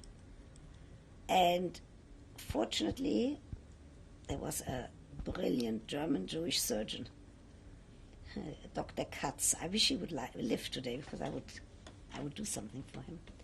And I remember that in the ambulance, I said, I need to go to Hadassah. I need to go to Hadassah. I didn't permit myself to lose consciousness because a friend from Switzerland was a surgeon at Hadassah. And I knew that I needed somebody to have. So they did take me, they did fix my legs. And then for recuperation, I couldn't walk, they put me, the Hadassah hospital in those years, you could not go up because they already was cut off by the Arabs. So they put me in a cloister. The Hadassah hospital was in a cloister down in the city of Yerushalayim. Whenever I go to Yerushalayim, which is every year I pass by. And because I'm so short, they put me on a shelf in the library because I said I don't want to be upstairs. I was a little shell-shocked. I was a little scared. They put me, I said I want to be in a shelter. So they put me on a shelf with a lot of soldiers, Israeli wounded Haganah members. And the morale was very up, because I remember that I played chess with a guy who later died, whose two hands were cut off and who was blind. So I told him, you know where I am, and the whole morale was kept up. And then there came a stupid head nurse, and she said a girl cannot be with guys. And they put me upstairs, and I ran away because I became very sad. I wouldn't say depressed, because if I say depressed, then I couldn't have taken action. I became sad because there were only old women who were constantly complaining, oi vavoi, oi vavoi. They were not, that was a bad environment for me. So I told this physician, Eli Peiser, I go home, I go back to that Beta Chalutzot, and can you come and fix, the bandages? And he did. The day after I was wounded, the director of the home, it wasn't a home, it was a residence for young women, told me that now they built the wall for the entrance. They were told to build that before, but that's human nature. So I still felt, how I got to America, God knows. I know, but I'll come to that later. But I felt very committed to Israel, to then Israel. Even so the bombs fell, and even so the alarm. There was a ceasefire for a few days. I went with some friends to Haifa to visit my close girlfriend who was with me in the orphanage. Now I say orphanage because that's what it became. And they said, stay here. I said, no, I have to defend. I have to go back to Jerusalem. I was very determined. So I went back. Every time I go up to Jerusalem, I think of that Boma Road. And interestingly, my uncle, who still was a bachelor in the kibbutz at the time, they used bachelors to bring food to Jerusalem. He was fortunate that he was so short, because a bullet went into the cabin of the truck that he was driving, went right above his head. And so he brought, among others, he brought food up to Jerusalem. Jerusalem during those years was very upsetting. There was no water, there was no food. I remember we would stand for water. Where was the Beit Chalutzot? What Beit street? Chalutzot was in Rechavia, right next to the Tzrif of Rachel, Pension. Pension? I believe. Right next, not far from the Sochnut building, from the Jewish Agency building. Right. And Hadassah, was it Radisbon? Was that the... And Hadassah was not Radisbon. Yeah. No, the Minza where I was not Radisbon. The place where I was Rehov HaNevi'im. Okay. And it was like a cloister that, I remember, there was a little garden inside. And when there was a ceasefire, they took me out to that garden, put me under the tree, and they fixed my feet. I can ski and dance. What happened to your studies? I The take Beit it began Chalutzot in then 47. Yes. It started, and then right after I was wounded, I continued. And I finished and became a kindergarten teacher in 1950. It wasn't easy, because I had to babysit and I had to work in order to support myself. But it was years in those years in Jerusalem that were exciting. What happened to your religious practices, your religious life in Israel? As soon as I got to the kibbutz Ayanot, I finished being Orthodox. I traveled on Saturday, and I didn't care if it was kosher or not. I think that for me, the idea of living in Palestine and then Israel, and I do remember Ben-Gurion declaring the state of Israel, I think that marked like a clear line of I'm Jewish, but I'm not Orthodox. Did this have anything to do... You said that you began to learn about what happened during the war much more when you were in Palestine, and as you got to Haifa and then to Jerusalem and so forth. I did say in the diary, even on my way to, now I do remember, if there is a God, how can he permit that? I also remember that I said to myself, maybe I don't want to be Jewish anymore. But that was a short period of time. That was the time before I became very Zionist and said we need a country. But I do remember that there was a tremendous strong feeling of saying why inflict that on another generation? But it didn't last long with me. Did you think you were going to stay in Palestine, what became Israel forever? Absolutely. I did not. It was inconceivable for me. And for many years after living here, first in France, in France I didn't feel bad because I felt I'm studying at the Sorbonne, and the most exciting years, Sartre and Simone de Beauvoir, and look where I am, and learning French and Comédie Française.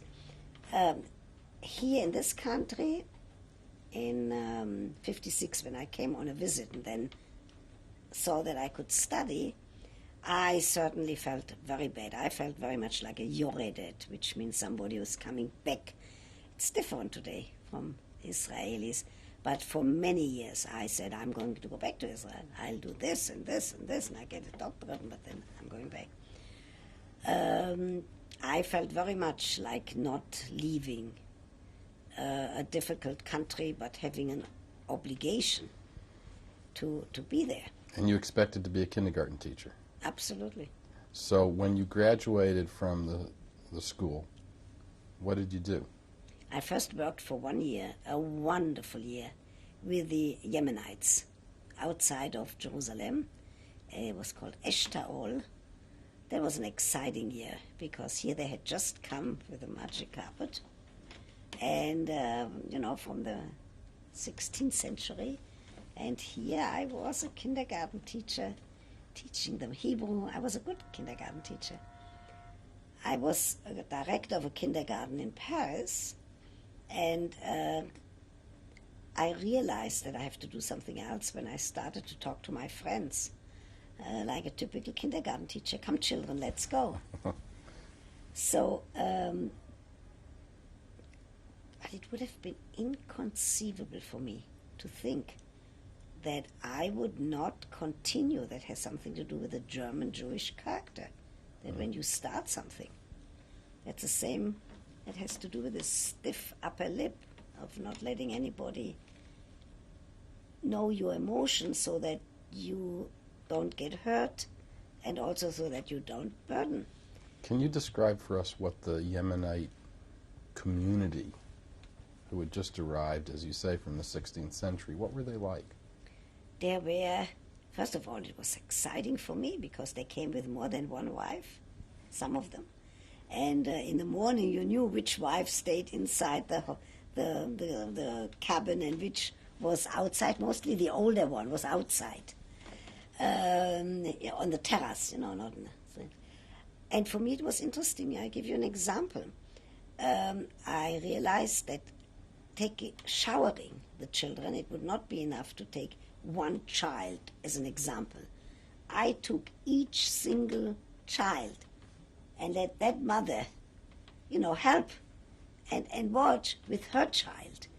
So it was exciting. They were, first of all, very different people. It was very exotic for me, coming from Germany and Switzerland, to see, first of all, to see people in a different color.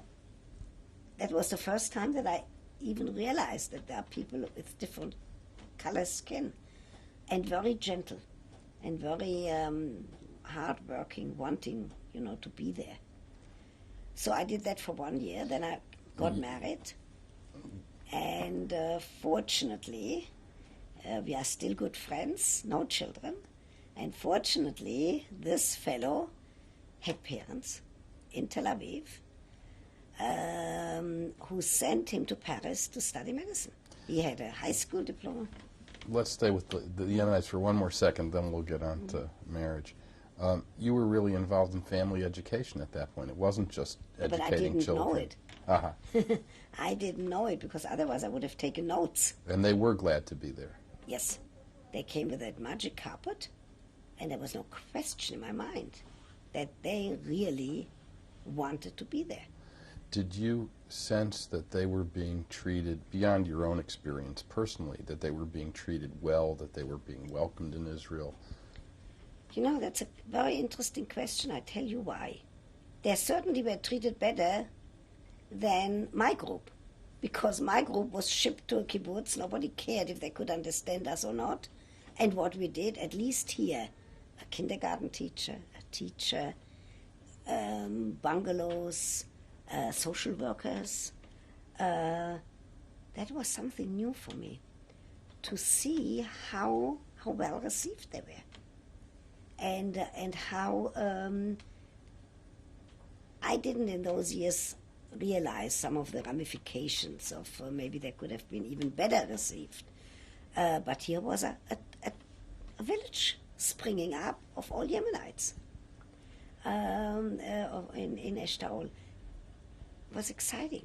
The process of Klita in Eshtaol was were other of the teachers and kindergarten teachers and so forth not German Jews, not refugees from the Shoah?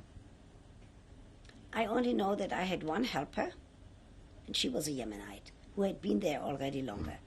That was very helpful. I have pictures of that. And I don't know who the others were. That was a very self-contained kind of the bus that I took very early in the morning out of Jerusalem, went to work, took a bus back. It wasn't being integrated. It was more the outside teacher who comes and runs the school until they go home. And speaking of being integrated, did you now feel that you were being integrated as a worker, as an adult into Jerusalem society? No. I certainly did not feel that any Jerusalem society ever made an attempt to invite anybody for dinner. I fortunately had one far related, I mean not a near relative, but one relative, Lise Engel. She was very instrumental because she was a very highly cultured Yeke, German Jew, and she invited me. My eyes popped up. She had records. She had musical evenings. She ate, I always remember she and another family, Goldberg, they always had dessert. That was their way, even when there was very little to eat, of keeping to some bourgeois middle-class values. I did have a few people, Elinsky, that invited me, but it wasn't a question of my feeling that this society is happy to have me. Yekes in those days, German Jews, were not exactly the cream of that Israeli society. Israeli society was much more Polish Jews and Russian Jews who had the power. I don't remember knowing anybody who was in parliament who had any power except the physicians, because they came already with the medical degrees. So that's an interesting question. I don't think anybody did any education about what it means for people like me to come with nothing. No parents, no money, no education, but with a lot of idealism. Were you able to take in any of the cultural life of Jerusalem in those days, the art, the music, and so forth? No, because for that you needed education. And I did not have that. So I had enough to go to school, to work, to make, to be able to pay the room and the food. Hebrew is a very difficult language to study. I think especially maybe for Yekes, for German Jews. I don't remember that I went to any concert. I don't think. I think the first theater I must have seen was Shmulik Segal, who then later became my special friend, passed away a year ago. In the Machshefa, that was a play about a witch. But very little of real culture. Now, I did study Bialik, and I studied Tchernichovsky, and I studied Achat Ha'am, and I did a lot of studying, but that was in the framework of the seminary. Did you have a desire to travel the length and breadth of Eretz Israel? Yes, but I had no money and no possibility for that. I fortunately, maybe that's the German also, German character, to concentrate at the task at hand. And I knew I needed to have a degree. I, in those days, didn't have money and didn't have the wanderlust. I didn't have despite the fact that I had been so geared to walking in Switzerland and loved the mountains and the only things that you could do without it costing money. In those days in Israel, I didn't know about a Haganat HaTeva. I didn't know about an organization. Maybe it didn't exist then. What about just to spend time in Tel Aviv? I almost never. I didn't know Tel Aviv at all. That's only recent. I didn't until I got married. That was the first time that I thought, look how these people live. They go to hotels. It was like a different framework. I didn't know that somebody goes to fancy hotels and has a car. I didn't know anybody who had a car. So how did you meet David? So fortunately, I had this German Jewish physician friend who then brought also in 1940, who was on the boat with me in 45, who had studied medicine from a famous Dr. Family Peiser, and he married a Swiss woman from Basel. She's still my friend. And Friday evenings, they invited people like me. Now, this was during Tzena, during the time there was nothing in Israel. This Vera was pregnant. I brought her my one egg that I got every week. I went Friday night to eat at their place, and I got Nescafe. Nescafe is like, that was the height of luxury. A good cup of Swiss coffee. So, this Dr. Eli Peiser's sister met a soldier in the Israeli army, brought him home, and he brought his friend David home. So that was a very, very interesting kind of a relationship, because this was so different from anything that I had known. He was 3 years old when they came to Israel, when they came to then Palestine, and from Romania, and we got married. Just we like got that. divorced too. Just like that. Just like that. You in what year did you meet him? I met him in 49, got married in 50. Did you have a religious ceremony? Yes, that woman that I mentioned, the relative had a rabbi. Do you know in where those did the days, wedding take place? In Jerusalem, on a big terrace. Interesting. I don't think I went to a mikvah, because by that time I wasn't Orthodox. He certainly wasn't Orthodox from Tel Aviv. And but there was a rabbi. How did he marry us without a mikvah? I don't know. It was different times then. And guests? And do you yes, remember my the symbol? friends, yes, his family, and my friends from the kibbutz, some of them, and from the seminary for kindergarten teachers. Not a big wedding, but it was a very important step in my life, because this is how I got to go to Paris. I didn't know that when I met him. Oh, you didn't know that? No. I only knew that he studied, and in those years there was no medical school for the starting years at the Hadassah, so they all had to go. So everybody left Israel to study medicine. Was Paris the destination of choice? Some Paris, some Brussels. I didn't know anybody who came to this country, but some Switzerland. Were you enthusiastic about leaving Palestine and going to Paris? I don't think enthusiastic is the word. I think what I was is thankful. I'm going on a plane, on an airplane. I've never even been inside an airplane. And I'm going to Paris. I didn't speak a word of French. I learned a little in Israel, but now I'm fluent. I thought boy, I'm really fortunate. Look what's happening to me. Did you have any thoughts about going back to Europe? Did Paris represent your earlier life? No, not then, because I had never dreamed of being in Paris, and I certainly knew that I had to work very hard because I had no money for somebody to send me. So I became a kindergarten teacher and a director of a kindergarten, and was very fortunate to be at an année préparatoire preparation year without a high school diploma. We're going to stop the tape now, too.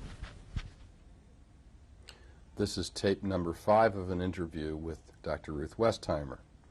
Maybe we could start today by hearing about something about the organization that ran the kindergarten in Paris. Mm-hmm. When I got to Paris, I think that was arranged already when I left Israel in 1951, because my then husband had left a month earlier to start the semester at the medical school at the Sorbonne. So the organization that ran a kindergarten in 1951 was the Femme Pionnier. It's a little bit like WIZO and like Amit. It's a women's organization, and the reason for that kindergarten was to assemble Jews who were on their way to Israel. So for me, this was very exciting because I spoke Hebrew by now. I spoke German. I didn't speak any French. And they didn't speak any Hebrew yet. So it was a very interesting combination in terms of a new culture for me and learning a new language, and at the same time preparing children, and there was a lot of interaction also with their parents, for going to Israel. I, of course, knew about kibbutz life by now. I already had been in Jerusalem. I already had been a soldier in the Haganah, badly wounded, so I had a lot of things to bring. And I had the training of a kindergarten teacher. When you say it was a new culture for you, to what degree was it a Jewish culture in Paris? What was the Jewish community like?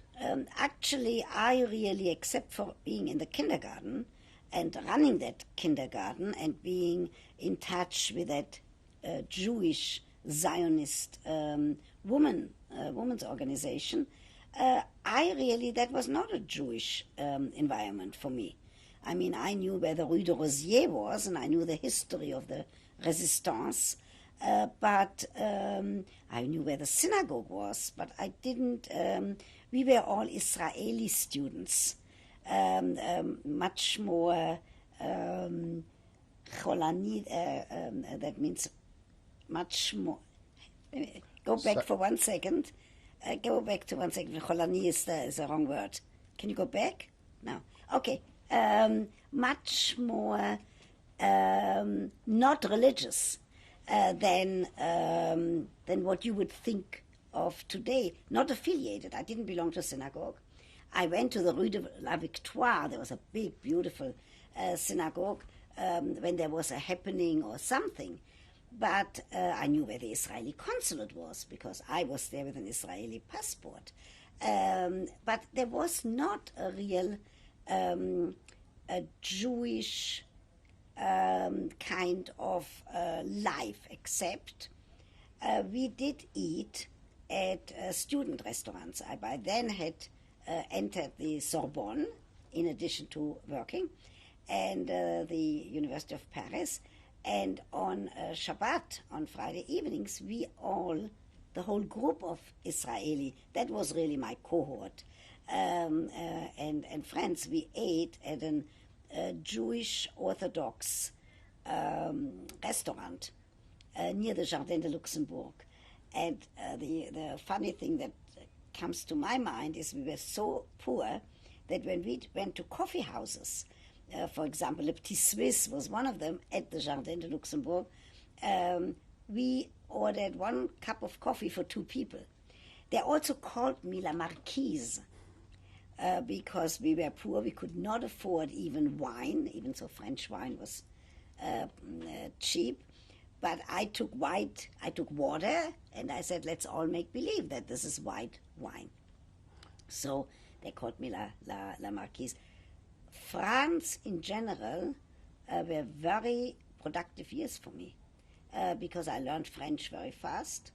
I also was fortunate because my then husband, I have said that already, who is still a good friend of mine, lives in Israel, had an uncle who was a physician and well off. So we had exposure to the bourgeoisie, to the bourgeois life of France and also to the surroundings. We then bought a scooter. We didn't eat very much, but we bought a scooter and camping equipment and went all over France, the Côte d'Azur and all over. Talking about those years, the important thing for me, I was the only one who didn't have parents. All the others had parents in Israel who were sending money and also were visiting. So that was a little bit again like in the children's home, where I was without parents. But here the difference was in the children's home in Switzerland, we were all in the same boat without parents. Here, I was the only one who was a German Jewish refugee going to Israel and then coming back. When you refer to this group of Israeli students, how many of you were there? Were they all students? Mm-hmm. Were they all studying medicine? Were they studying different fields? Very many. The ones that I'm particularly friendly with until today is my very good friend in Israel, is a psychiatrist, and she studied in France. So it was about a group, I would say, of about maybe 15. Most of them that I was friends with were medical students. I tell you something about that. It actually was very difficult for me. As excited as I was to be in Paris and to be able to study psychology and to be able to sit in the classroom of this great Piaget and have some French friends, I right away made some French friends, and to go to the Comédie Française and all of these things. It also was a sad time for me because husband and all of the friends around me were studying medicine and I couldn't study medicine. And there was such, I knew that I couldn't study medicine. I couldn't understand the chemistry and physics and mathematics, and that's not something you can fast learn at a later stage in life. Maybe if I had known what I know today, I would have said, you can still do it. I don't regret today. But there was that kind of feeling that, again, I'm a refugee. We had to go to the police, the prefecture, the police, every 6 months to ask for permission to remain, for another school year, for an année, for that 2 semesters.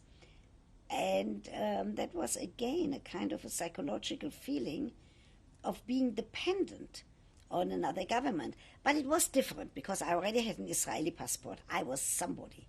I wasn't what is called in German staatenlos, because when I got to then Palestine, I didn't have a passport.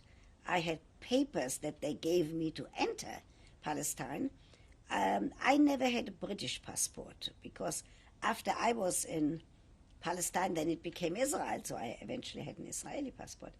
In France, in those years, I did not have a French passport, but I had some kind of an identity as an Israeli living in Paris. In those years, it never occurred to me that I would not live in Israel. Did you find yourself answering questions about the war? Did you find yourself talking about your experiences in Switzerland? It was only 10 years after the liberation, and you left, and you're in Paris. Yeah, that's a very interesting question. The answer is no. I think that it was too near for people to really reflect and for people really wanting to know about it was too raw. I also think that I didn't want to talk about it. I think then I didn't write any more diaries. I still had all of mine from Switzerland and when I started in then Palestine. I think that psychologically speaking, when I look back today, I think the distance was very important. Rather to live a full life. I tell you that I was shocked when I got to Paris, when I saw stores with a lot of material for clothing. Because I had come from Jerusalem where there was nothing, where there was tzena, which means absolutely nothing. I remember that I felt physically sick when I saw a butcher store with the meat, because I hadn't ever seen the amount of meat that I saw in Paris. I by that time was not Orthodox anymore, because I had already changed when I lived in Israel. I always knew that I was very Jewish, but not really identified. I think, looking back, that was fortunate for me to rather be immersed in Simone de Beauvoir, in Sartre. Even half of it I didn't understand. But I sat there and read, and I was too poor to buy the books, so I had to go to the library always and copy. But looking back, that was intellectually, that was very, very good for me. Did the French people that you met, whether Jews or others, express any interest in the new state of Israel? Ask you about Israel? It's very interesting. Then husband and I, but I think particularly me, made friends who were not Jewish and who were wonderful intellectually. I don't think that they were very interested in Israel. They knew that that's where I went after the war. I think what made it for me probably is to be so eager to learn all there was to be learned. It was always this attitude of, I'm not going to be there forever, so I have to make sure that I take part in everything. If it's marches on the Champs-Élysées, or if it's the theater of the Comédie Française, or concerts, whatever came my way. If I could have studied full-time, that was another sadness in my mind. Here, that happened to me already in Switzerland. Here in Switzerland, I had to learn to be a Swiss housemaid. Here now, again, I had to work most of the hours of the week, where I could have used it better for studying. Were you in France during the Suez Crisis? Do you recall that in '56? I don't remember that. I don't remember, because in '56 I already came to this country. Okay. So I vaguely, but I don't remember the French attitude. I do remember the French attitude towards Moroccans, towards Algerians as second-class citizens.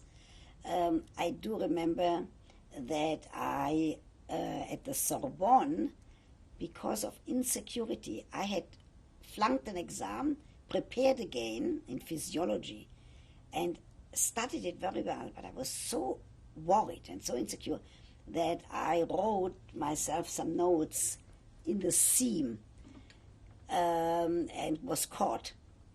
And that was a very bad experience. I have to tell you something funny. Later on, I went to that same room at the Sorbonne, Salle Richelieu, to do a film with Gérard Depardieu. The film is called Une femme ou deux, one woman or two. And I sat in that same bench where I was caught cheating. Not only that, I was giving a lecture in that same room. So, looking back, I certainly was given a fantastic opportunity by being in Paris. Why did you choose to leave, and how did you end up choosing to go to the United States rather than returning to Israel? Mm-hmm. All right, by that time, then husband didn't continue with his medical studies. He went back to Israel and entered the Hebrew University in Middle East for Middle Eastern studies. I also knew that this marriage was not viable. There were no fights. It was just that I was very young when I did get married, and it just, well, I knew that this is not going to be a continuation of that marriage. So we were good friends. He went back. And then I stayed in Paris, first of all, to finish. Then, the first time in my life, you know, I never accepted reparation money. I never went to a psychiatrist saying how, you know, damaged psychologically or whatever it was. I did not want that. I said, you cannot pay with money for people that you have killed. I'm not saying other people shouldn't take it. I know that many people, that's how they survived, and I'm all for that. For me, for myself, I didn't want it. However, there were 5,000 marks, once given to everybody, and then another 5,000, I think, given to everybody who had to stop their schooling. So that was automatic. I got that. I'm fortunate that I got that. I said, instead of going back in 1956 to Israel, where I was absolutely convinced that this is where I'm going to live my lifetime, I said, let me visit an uncle in San Francisco, Uncle Max, who had left Germany, was in Shanghai as a baker, went to San Francisco, and I wanted to see how short he was. I wanted to see, there were no family left. I wanted to see if he was as short as me. So I said, let me go to New York and to San Francisco to visit, and then I'll go back to Israel. Because I never dreamed that I would have the ability go back to Israel and then move again. It was not part. People didn't travel like today. It wasn't part of the makeup. That's how I got to New York, on a visitor visa. I, meantime, had found an interesting young, very good-looking Frenchman who had come also from Israel, who was French but had come back to Paris. And I said, look, I have enough money for the two of us. I even bought him a suit. And come with me to the States. So you came to the United States. Did you ever get to San Francisco and see Max? Yeah, but only a year later, because I came to New York. We stayed one night at a hotel. I realized with that money that we have, that was not a possibility. And I knew about the Aufbau, the German Jewish newspaper that was very important for German Jews because they found people that they were looking for after World War II. And I knew that they also had advertisement for cheap rooms. I had known that in Paris. So I picked up the Aufbau to look for a cheap room to rent in Washington Heights. And there was an ad by the New School for Social Research that they had a scholarship, maybe they had more than one, but I knew about one, for Nazi victims. I couldn't speak a word of English, but I could understand some. I went down to the New School. They spoke German and French. I by now spoke German, French, and Hebrew fluently. Very fast I did get that scholarship.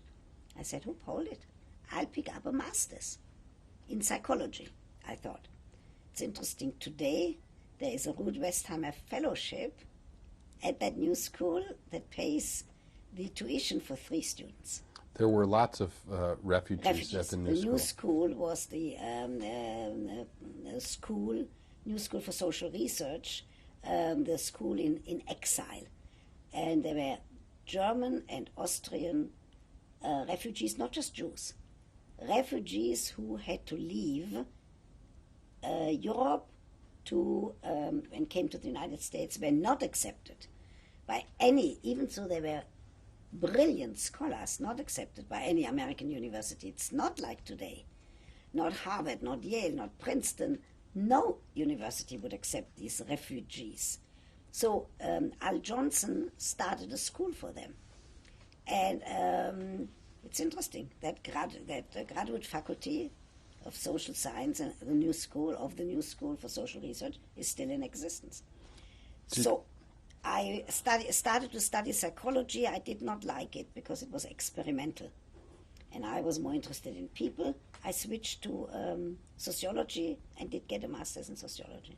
Did you, in fact, go to live in Washington Heights? Yes, I did. I rented a room like 2 blocks from where I'm living now. And also I wanted a job. I wasn't permitted to work, but I needed to make some money, so I worked as a maid in some German Jewish refugees place, but only for 3 weeks. Then I did get a job, not a position, at the French embassy in the education department, preparing exhibits for schools. That was fortunate because my tourist visa was changed into an embassy visa, then to a student visa. My tourist visa first. Otherwise I couldn't have stayed here. And the fellow that I came with, I then got pregnant and got married and stayed married until my daughter was 1 year. And then we separated amicably. He went back to Europe. I took care of my daughter. Can you talk about your daughter being born, how she was named and so forth? Yes. So the first thing is I was like in heaven. I was so ecstatic because I had always thought that maybe I'm too short to have children. So here was this magnificent baby born with a cesarean in a city hospital, named Miriam, because I didn't want to name her Irma, but I wanted all the letters from my mother's name, Irma, in my daughter's name, Miriam. Fortunately for me, she likes her name. I also didn't know if I would ever have another child. I wanted my father's name. My father's name was Julius, so I took those letters and made Miriam Yael. And when my son was born, he became Joel and Robert in case he wanted to have a middle name, because everybody in the United States has a middle name.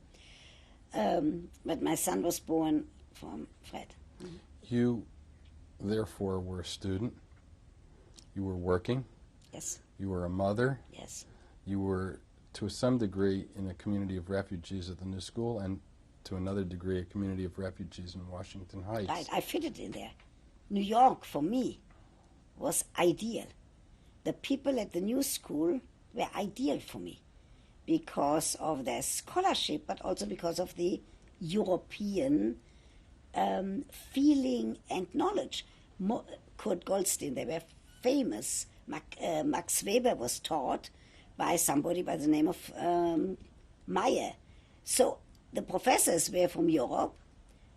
The subject matters were very European.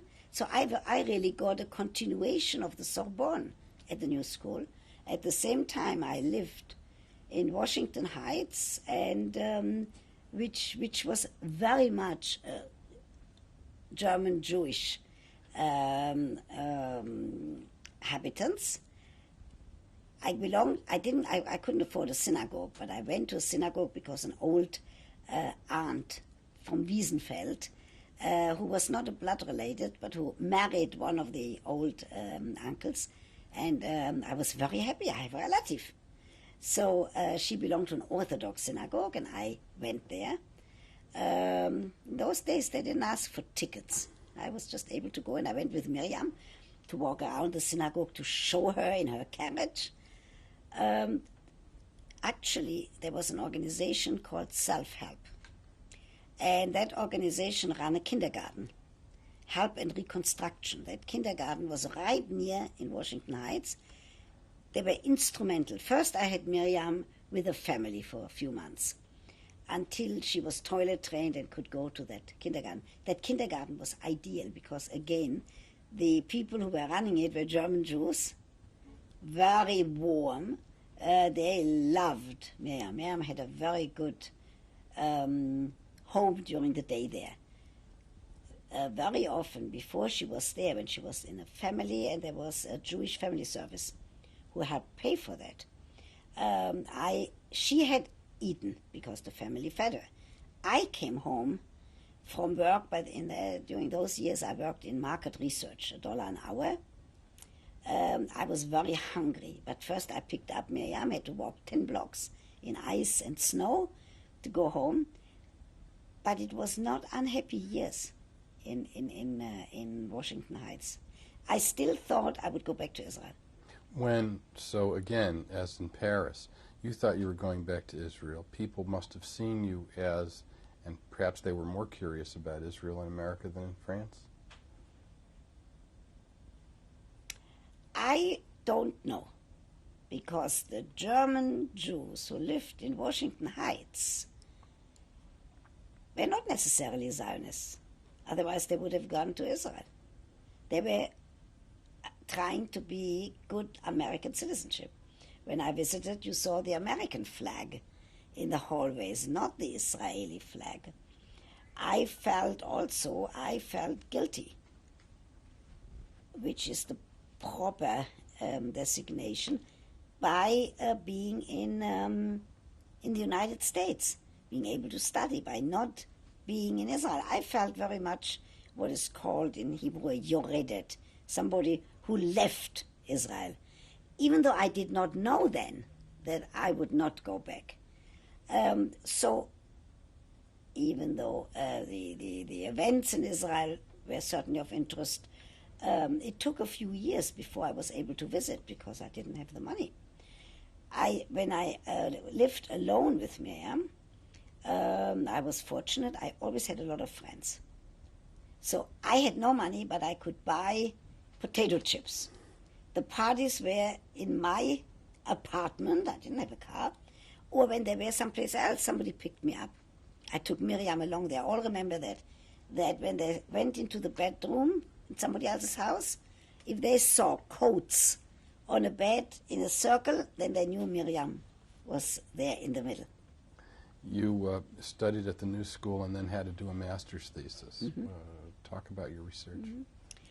I wanted to do a master thesis about the children who had left Germany with me and about the importance of early socialization and all of the years in Switzerland. That I had collected that material, based also on my diaries. I wanted to show the importance of that early childhood experience, and to show that this is why I believe that we have, quote, made it, even without family, without parents. That's what I did for my master's.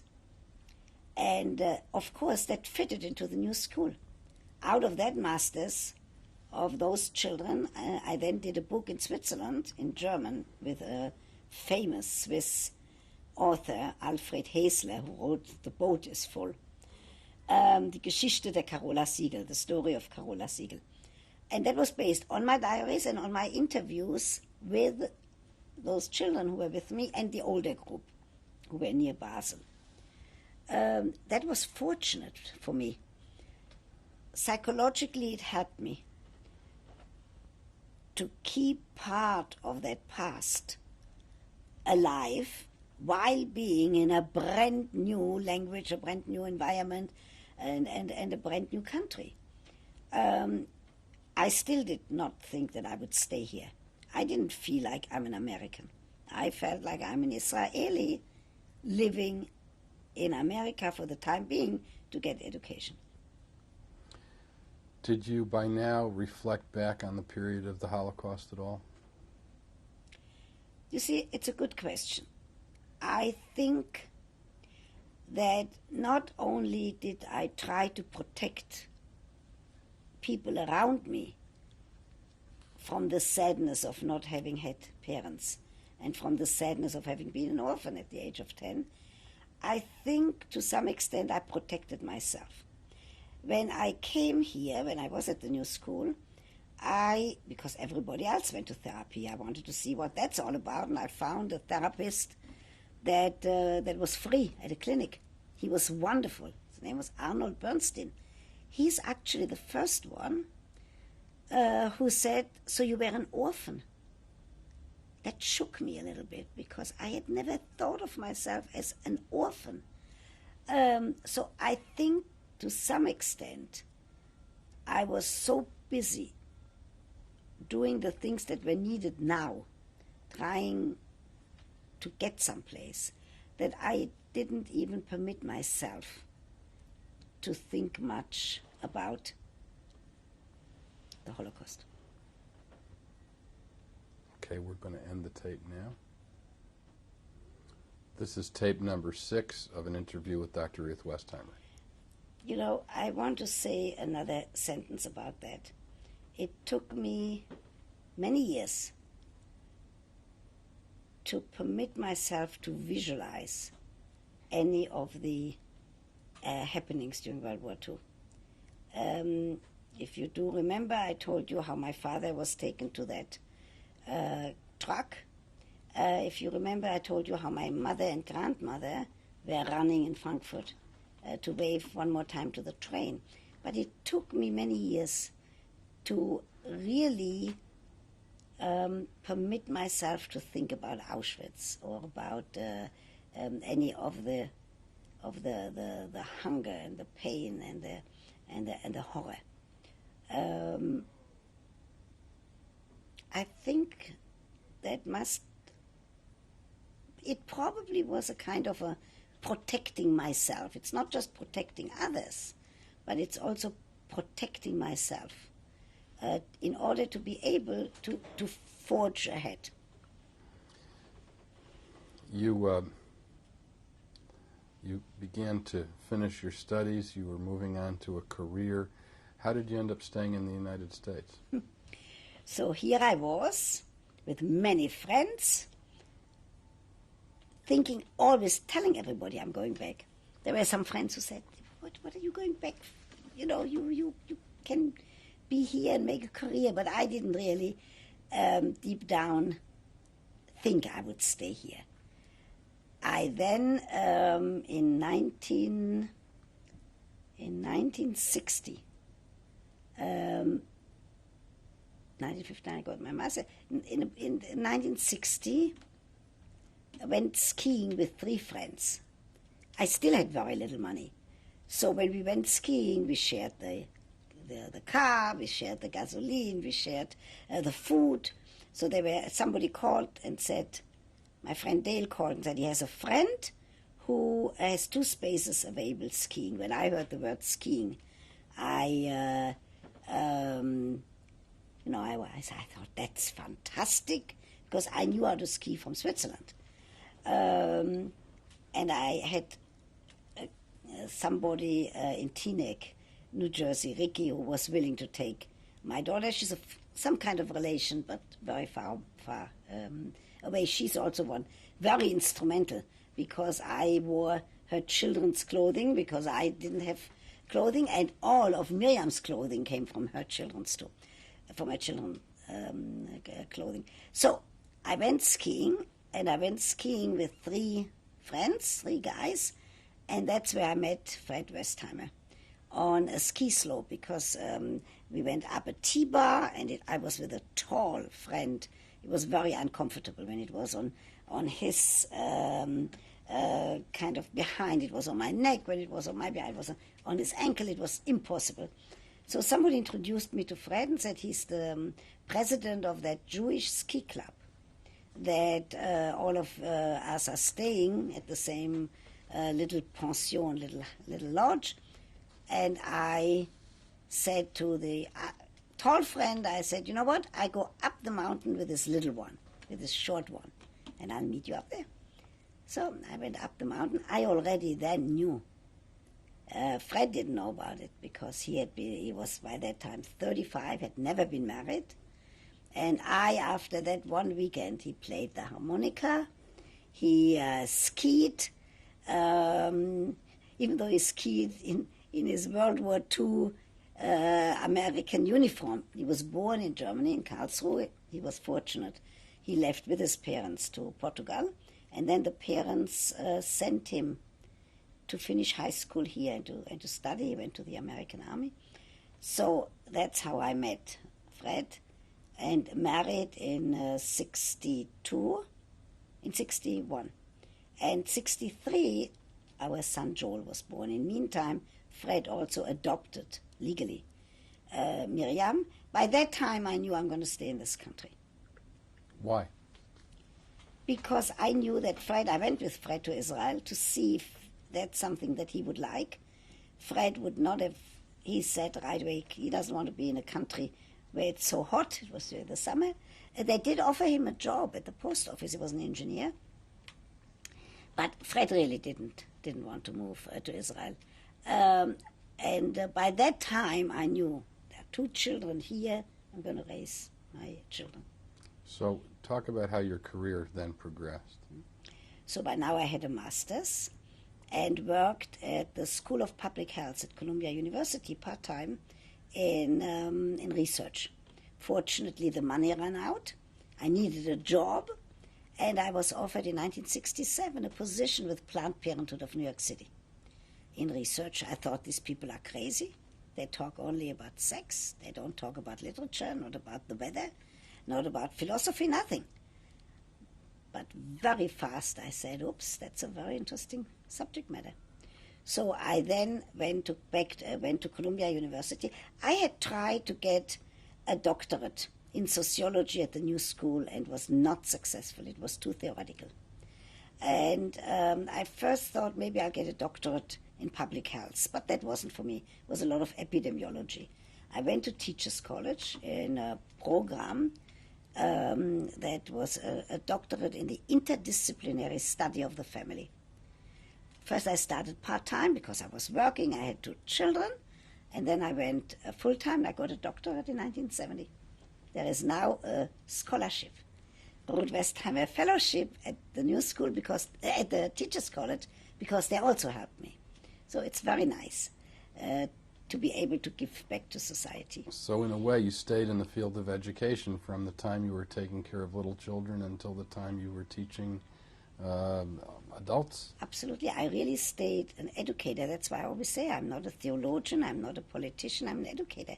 From the time that I got to Haydn, in that children's home Wartheim, when the 10-year-old me was already responsible for Wolfgang, who is today a professor in Haifa, who was then 6. And I did really stay my whole lifetime.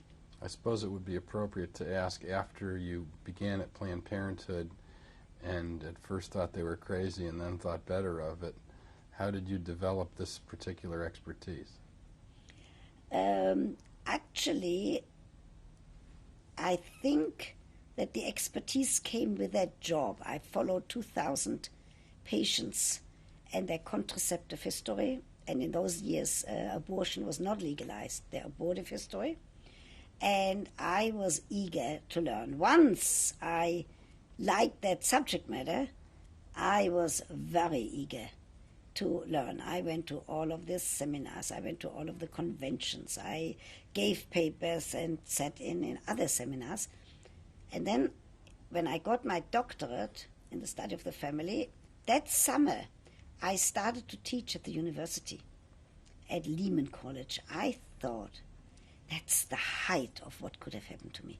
Here is that little refugee, Frankfurt am Main, no high school diploma, such education in bits and pieces.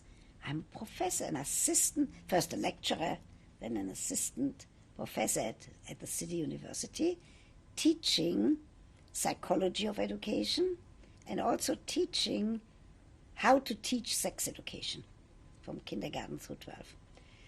I then realized, I think that is one of the things that have helped me to be Dr. Ruth.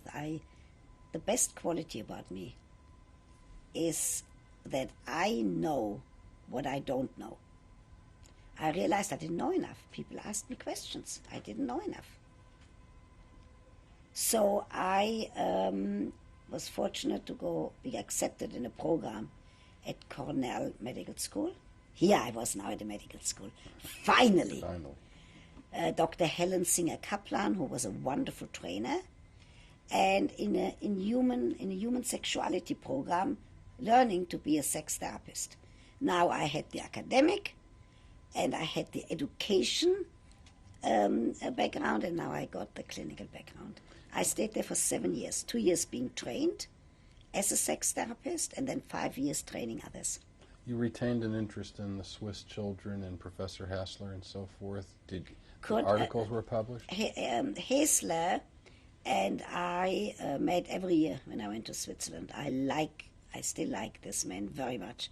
A very courageous non-Jew who stood up for the rights of not only Jews but also other underprivileged. And I kept the relationship with the children from the home. And because some are in Switzerland, I see them every year. The ones in Israel, I see every year. We make like a reunion. When I know when I'm coming, I call my friend Marga, and she gets them all together. That is like a cousin club, because it's something that has been part of my life, whole life. And if I'm now Dr. Ruth or not Dr. Ruth, hasn't. When people say, how has it changed me, being the quote celebrity, I don't think of myself as a celebrity, but when people say, how did this celebrity status change you? I smile and I say, it hasn't changed me as a person. It has changed my bank account, and that's very nice. But it hasn't changed me. And here, I still live in Washington Heights. We are now 1998. I still live in the same apartment for the last 36 years, overlooking the Hudson and the Palisades next to the cloisters. Many other German Jews have either passed away or have moved, but there's still some left. I belong to 2 synagogues. One is the Reform, the Hebrew Tabernacle, where my son was bar mitzvah. I go much more than ever than in Israel or in Paris. I go for all of the holidays. I'm a very good member, and I still keep my membership at the little Orthodox synagogue in Washington Heights because they need my membership. So the status has not changed my loyalty to the past. Do you think that your interest in sex therapy somehow emerged out of your past, or was it just the happenstance that you were at Planned Parenthood?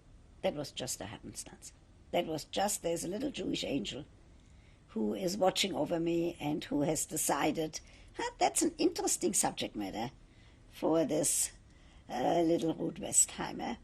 But I would have never, not in Switzerland and not in Paris, thought that would be an academic discipline for me or an interest. And when you say sex therapy, I have never given up my private practice.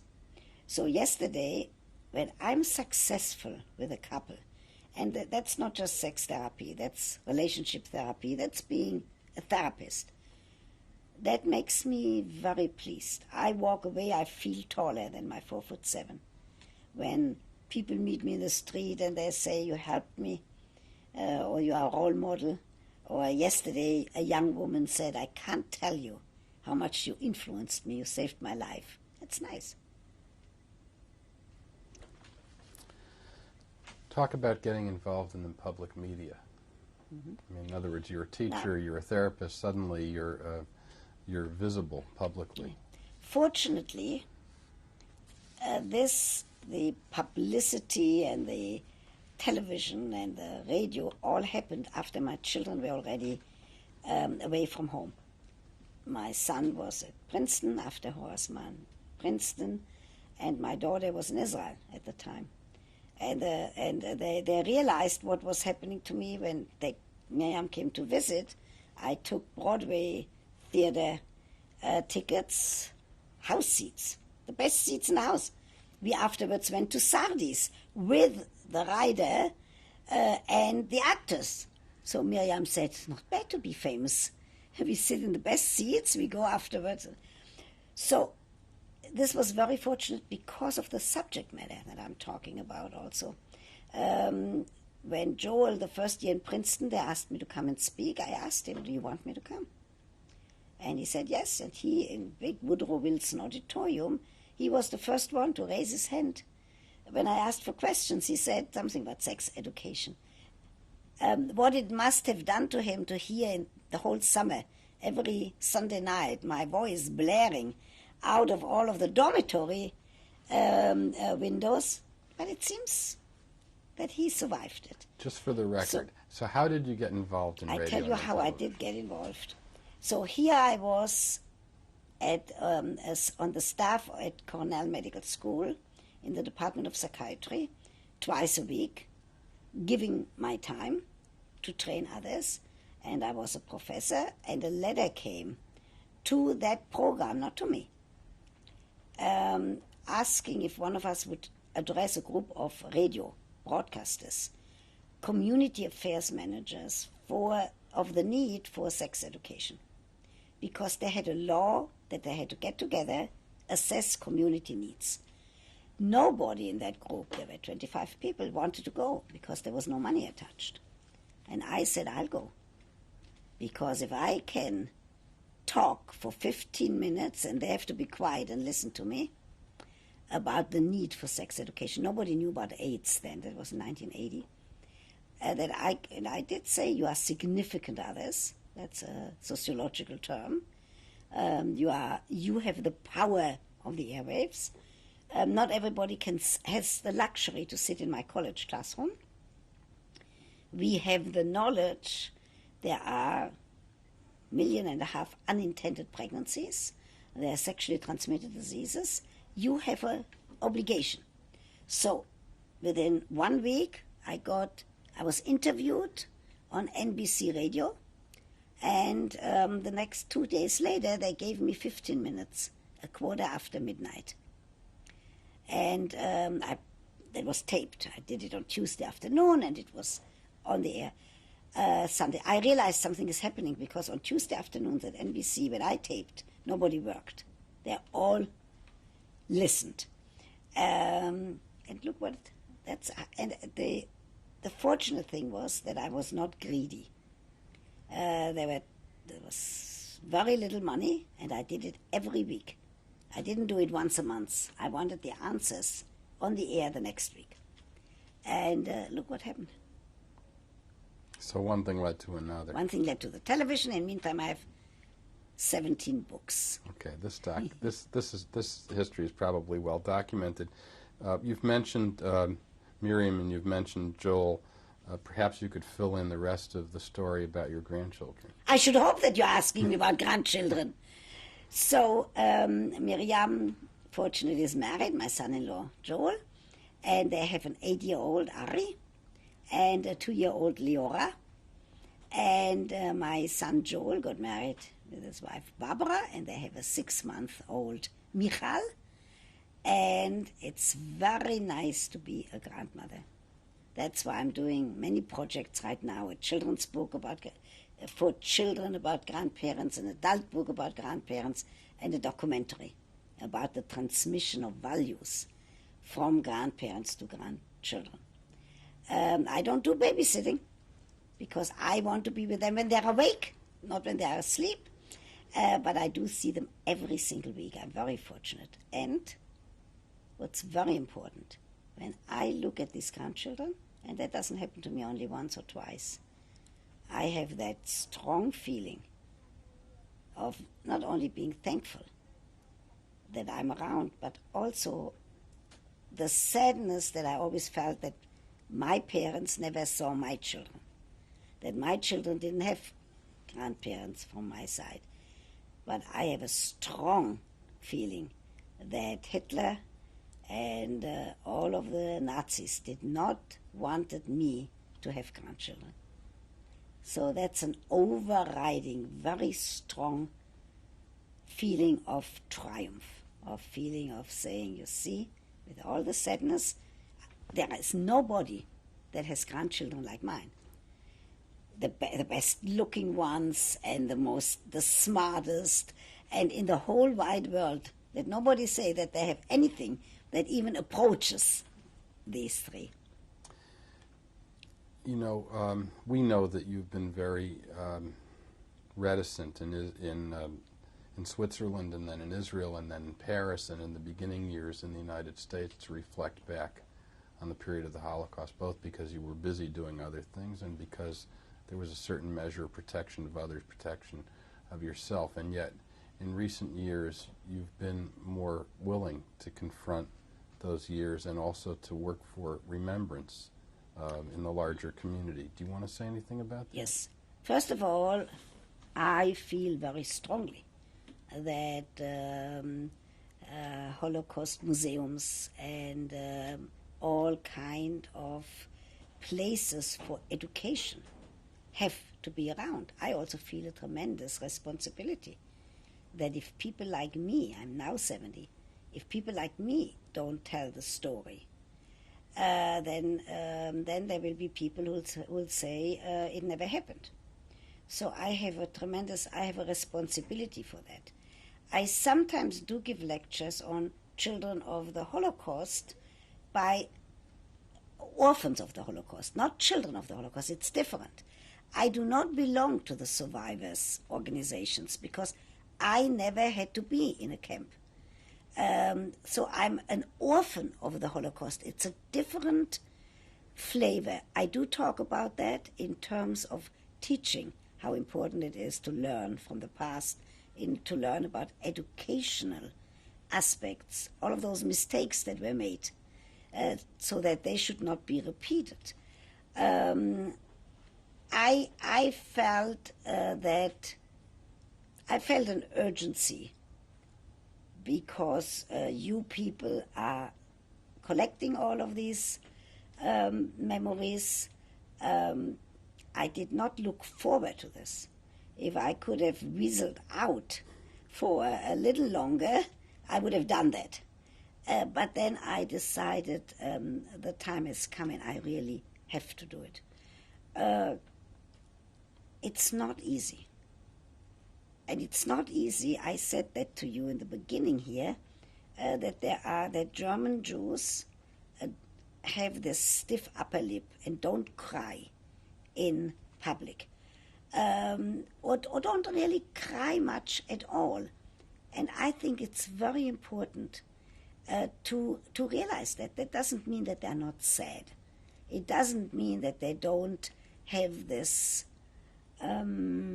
burden of history on their shoulders. But it does mean that this kind of protecting others and also protecting the children from that sadness protects me too, so that I can say, terrible what has happened. It should never happen to anybody. But at the same time I can say, look where I am today. Look where you are today. Is there anything you'd like to say before we move on to the pictures? I think you have it, because everything about what I'm doing today is documented. You can get all that. Itzik, you have any questions? Since you listened so carefully? Itzik is just happy that we didn't burn the tape. So, now let's show you some pictures. Okay, we're going to pause now in the interview. Thank you, Ruth, very much. Okay, thank you. I'm very glad I forced you to do it. You can have that on the tape. But I don't advertise it. Ah, okay. Thank you.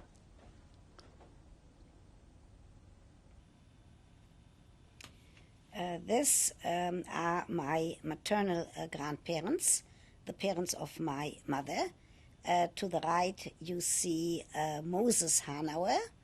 To the left, you see his wife, Pauline. This picture was taken in 1939 in Wiesenfeld in Germany, and it was sent to me, like all of the other pictures that you're going to see, most of them, was sent to me to Switzerland in 1939, before the outbreak of World War II, and I carried them around my entire life. One important aspect to tell you is that this grandfather was a soldier in the German army during World War I, and they thought that nothing could happen to them. Both of them were deported to Theresienstadt and died in Theresienstadt. This picture is the picture of my mother, Irma Siegel, Siegel, and this was taken in Frankfurt around at the end of 1938, because I remember that I carried that picture with me to Switzerland, and I left Frankfurt on January 5th, 1939. It seems to me that she already there looks rather sad.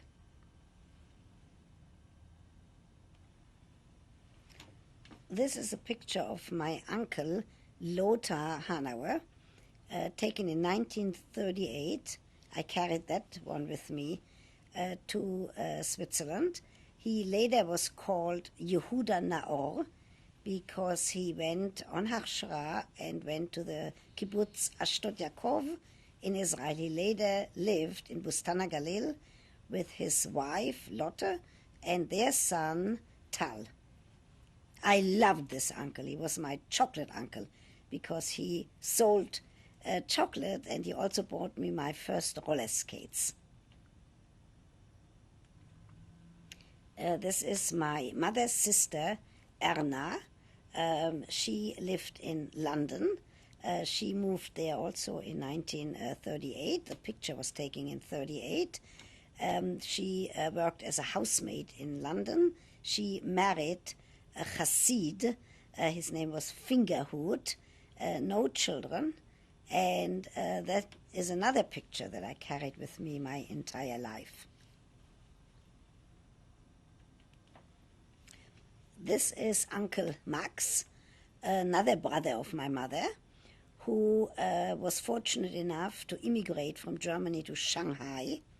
And his trade was a baker, so he worked as a baker in Shanghai. Later in San Francisco, he married, no children. And because of him, I did get to the United States and to visit him. I wanted to see if he is as short as me. On the right side is the youngest sister of my mother. They were 6 children. My mother was the oldest. Ida is the youngest, Ida Hanauer. Next to her is her mother, Pauline Hanauer, my grandmother. My father liked this younger sister very much, and I loved her because she was nearest to my age. So when I visited, she took good care of me. Sadly, she was deported, and I do remember a postcard that she sent me that she is very hungry, and can I send her a package with food? And she was killed. This is the house in Wiesenfeld of my maternal grandparents, and I was actually born in that house, and I see the window of the room where I was born. Because when my mother was very pregnant, she went home to her parents to give birth to me. This house is still in existence, even though it was sold by the Nazis to some Germans, and I went to visit a few times. I was always very sad when I visited, because Wiesenfeld was for me the place where I spent all of my summer vacations.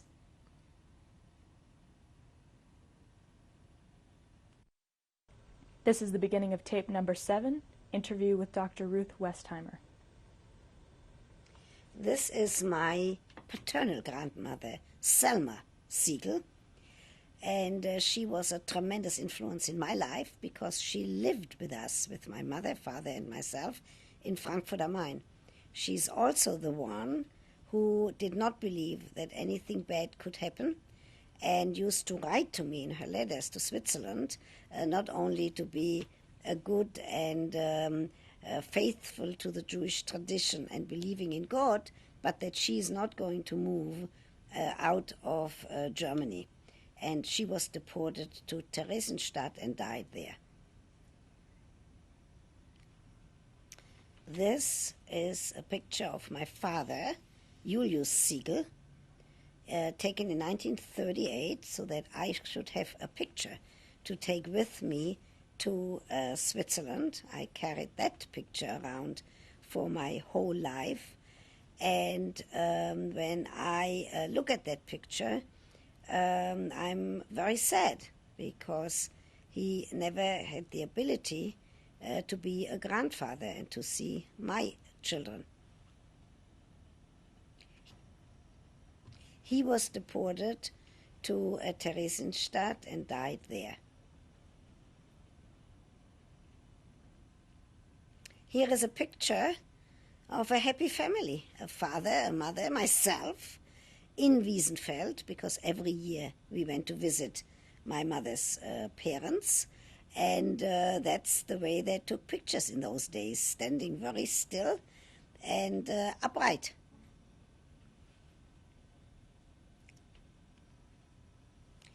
My father's name was Julius Siegel. My mother's name was Irma Siegel, Geborene, that means from the house of Hanauer. And there's a picture of myself. My father was deported to Theresienstadt, and my mother, nobody knows whatever happened to her. Look at that happy smile. That was me when my name was Carola Siegel, and it was the first school day. I wasn't 6 years yet, but I wanted very badly to go to school. You see the school bag with the books on my back. I don't know what happened to that very big bag of candies, because I remember that bag. It was like an inverted shape of a hat, and but I don't see it there. Maybe somebody is holding it on the side. I hope somebody is giving it back to me. Here is a picture of myself, Carola Ruth Siegel, at the age of 10, when they needed pictures in order to put them in some papers to let us go from Germany, from Frankfurt to Switzerland. So I do remember that this picture was in kind of in the travel papers. This picture was taken about 1940 or 41 in the Swiss children's home Wartheim in Switzerland, not far from St. Gallen, overlooking the Lake of Constance. It's not far from Zurich. And I'm the second down on the ladder. You see that I already knew how short I was, that I had to climb up to be seen.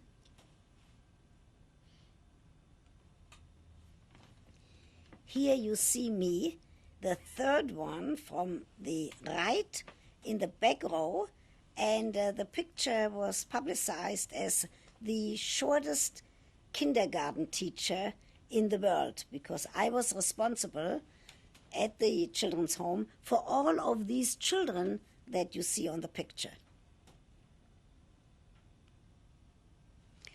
And here I am at the back washing a little boy in the children's home, because I already then was responsible for the younger children. One of the first pictures of me in Israel at the kibbutz, and now my name was changed to Ruth Carola Siegel. I used my Carola name as a middle name, and everybody used their Hebrew names. So this is how I became Ruth K. Siegel.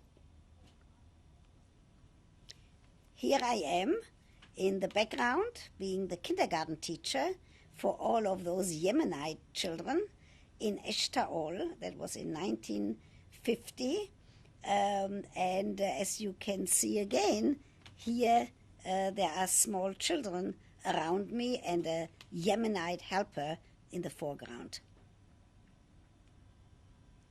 And here is my wedding picture with Manfred Westheimer, and I look pretty happy there.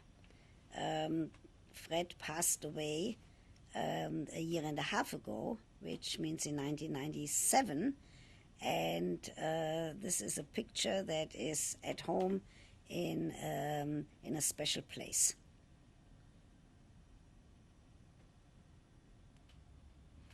Look at the happiness. My very firstborn, Miriam, and I love this picture. Double happiness. Here is my son Joel as a baby, and I was like jumping for happiness. I now have a daughter and I have a son. This is a recreation of family. Look at this. Here I am with my husband Manfred, and my daughter Miriam, and my son Joel.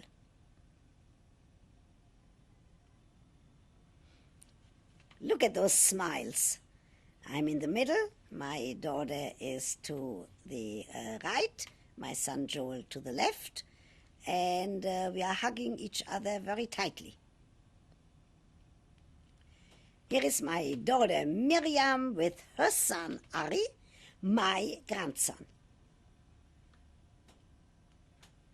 My daughter Miriam with her daughter Liora.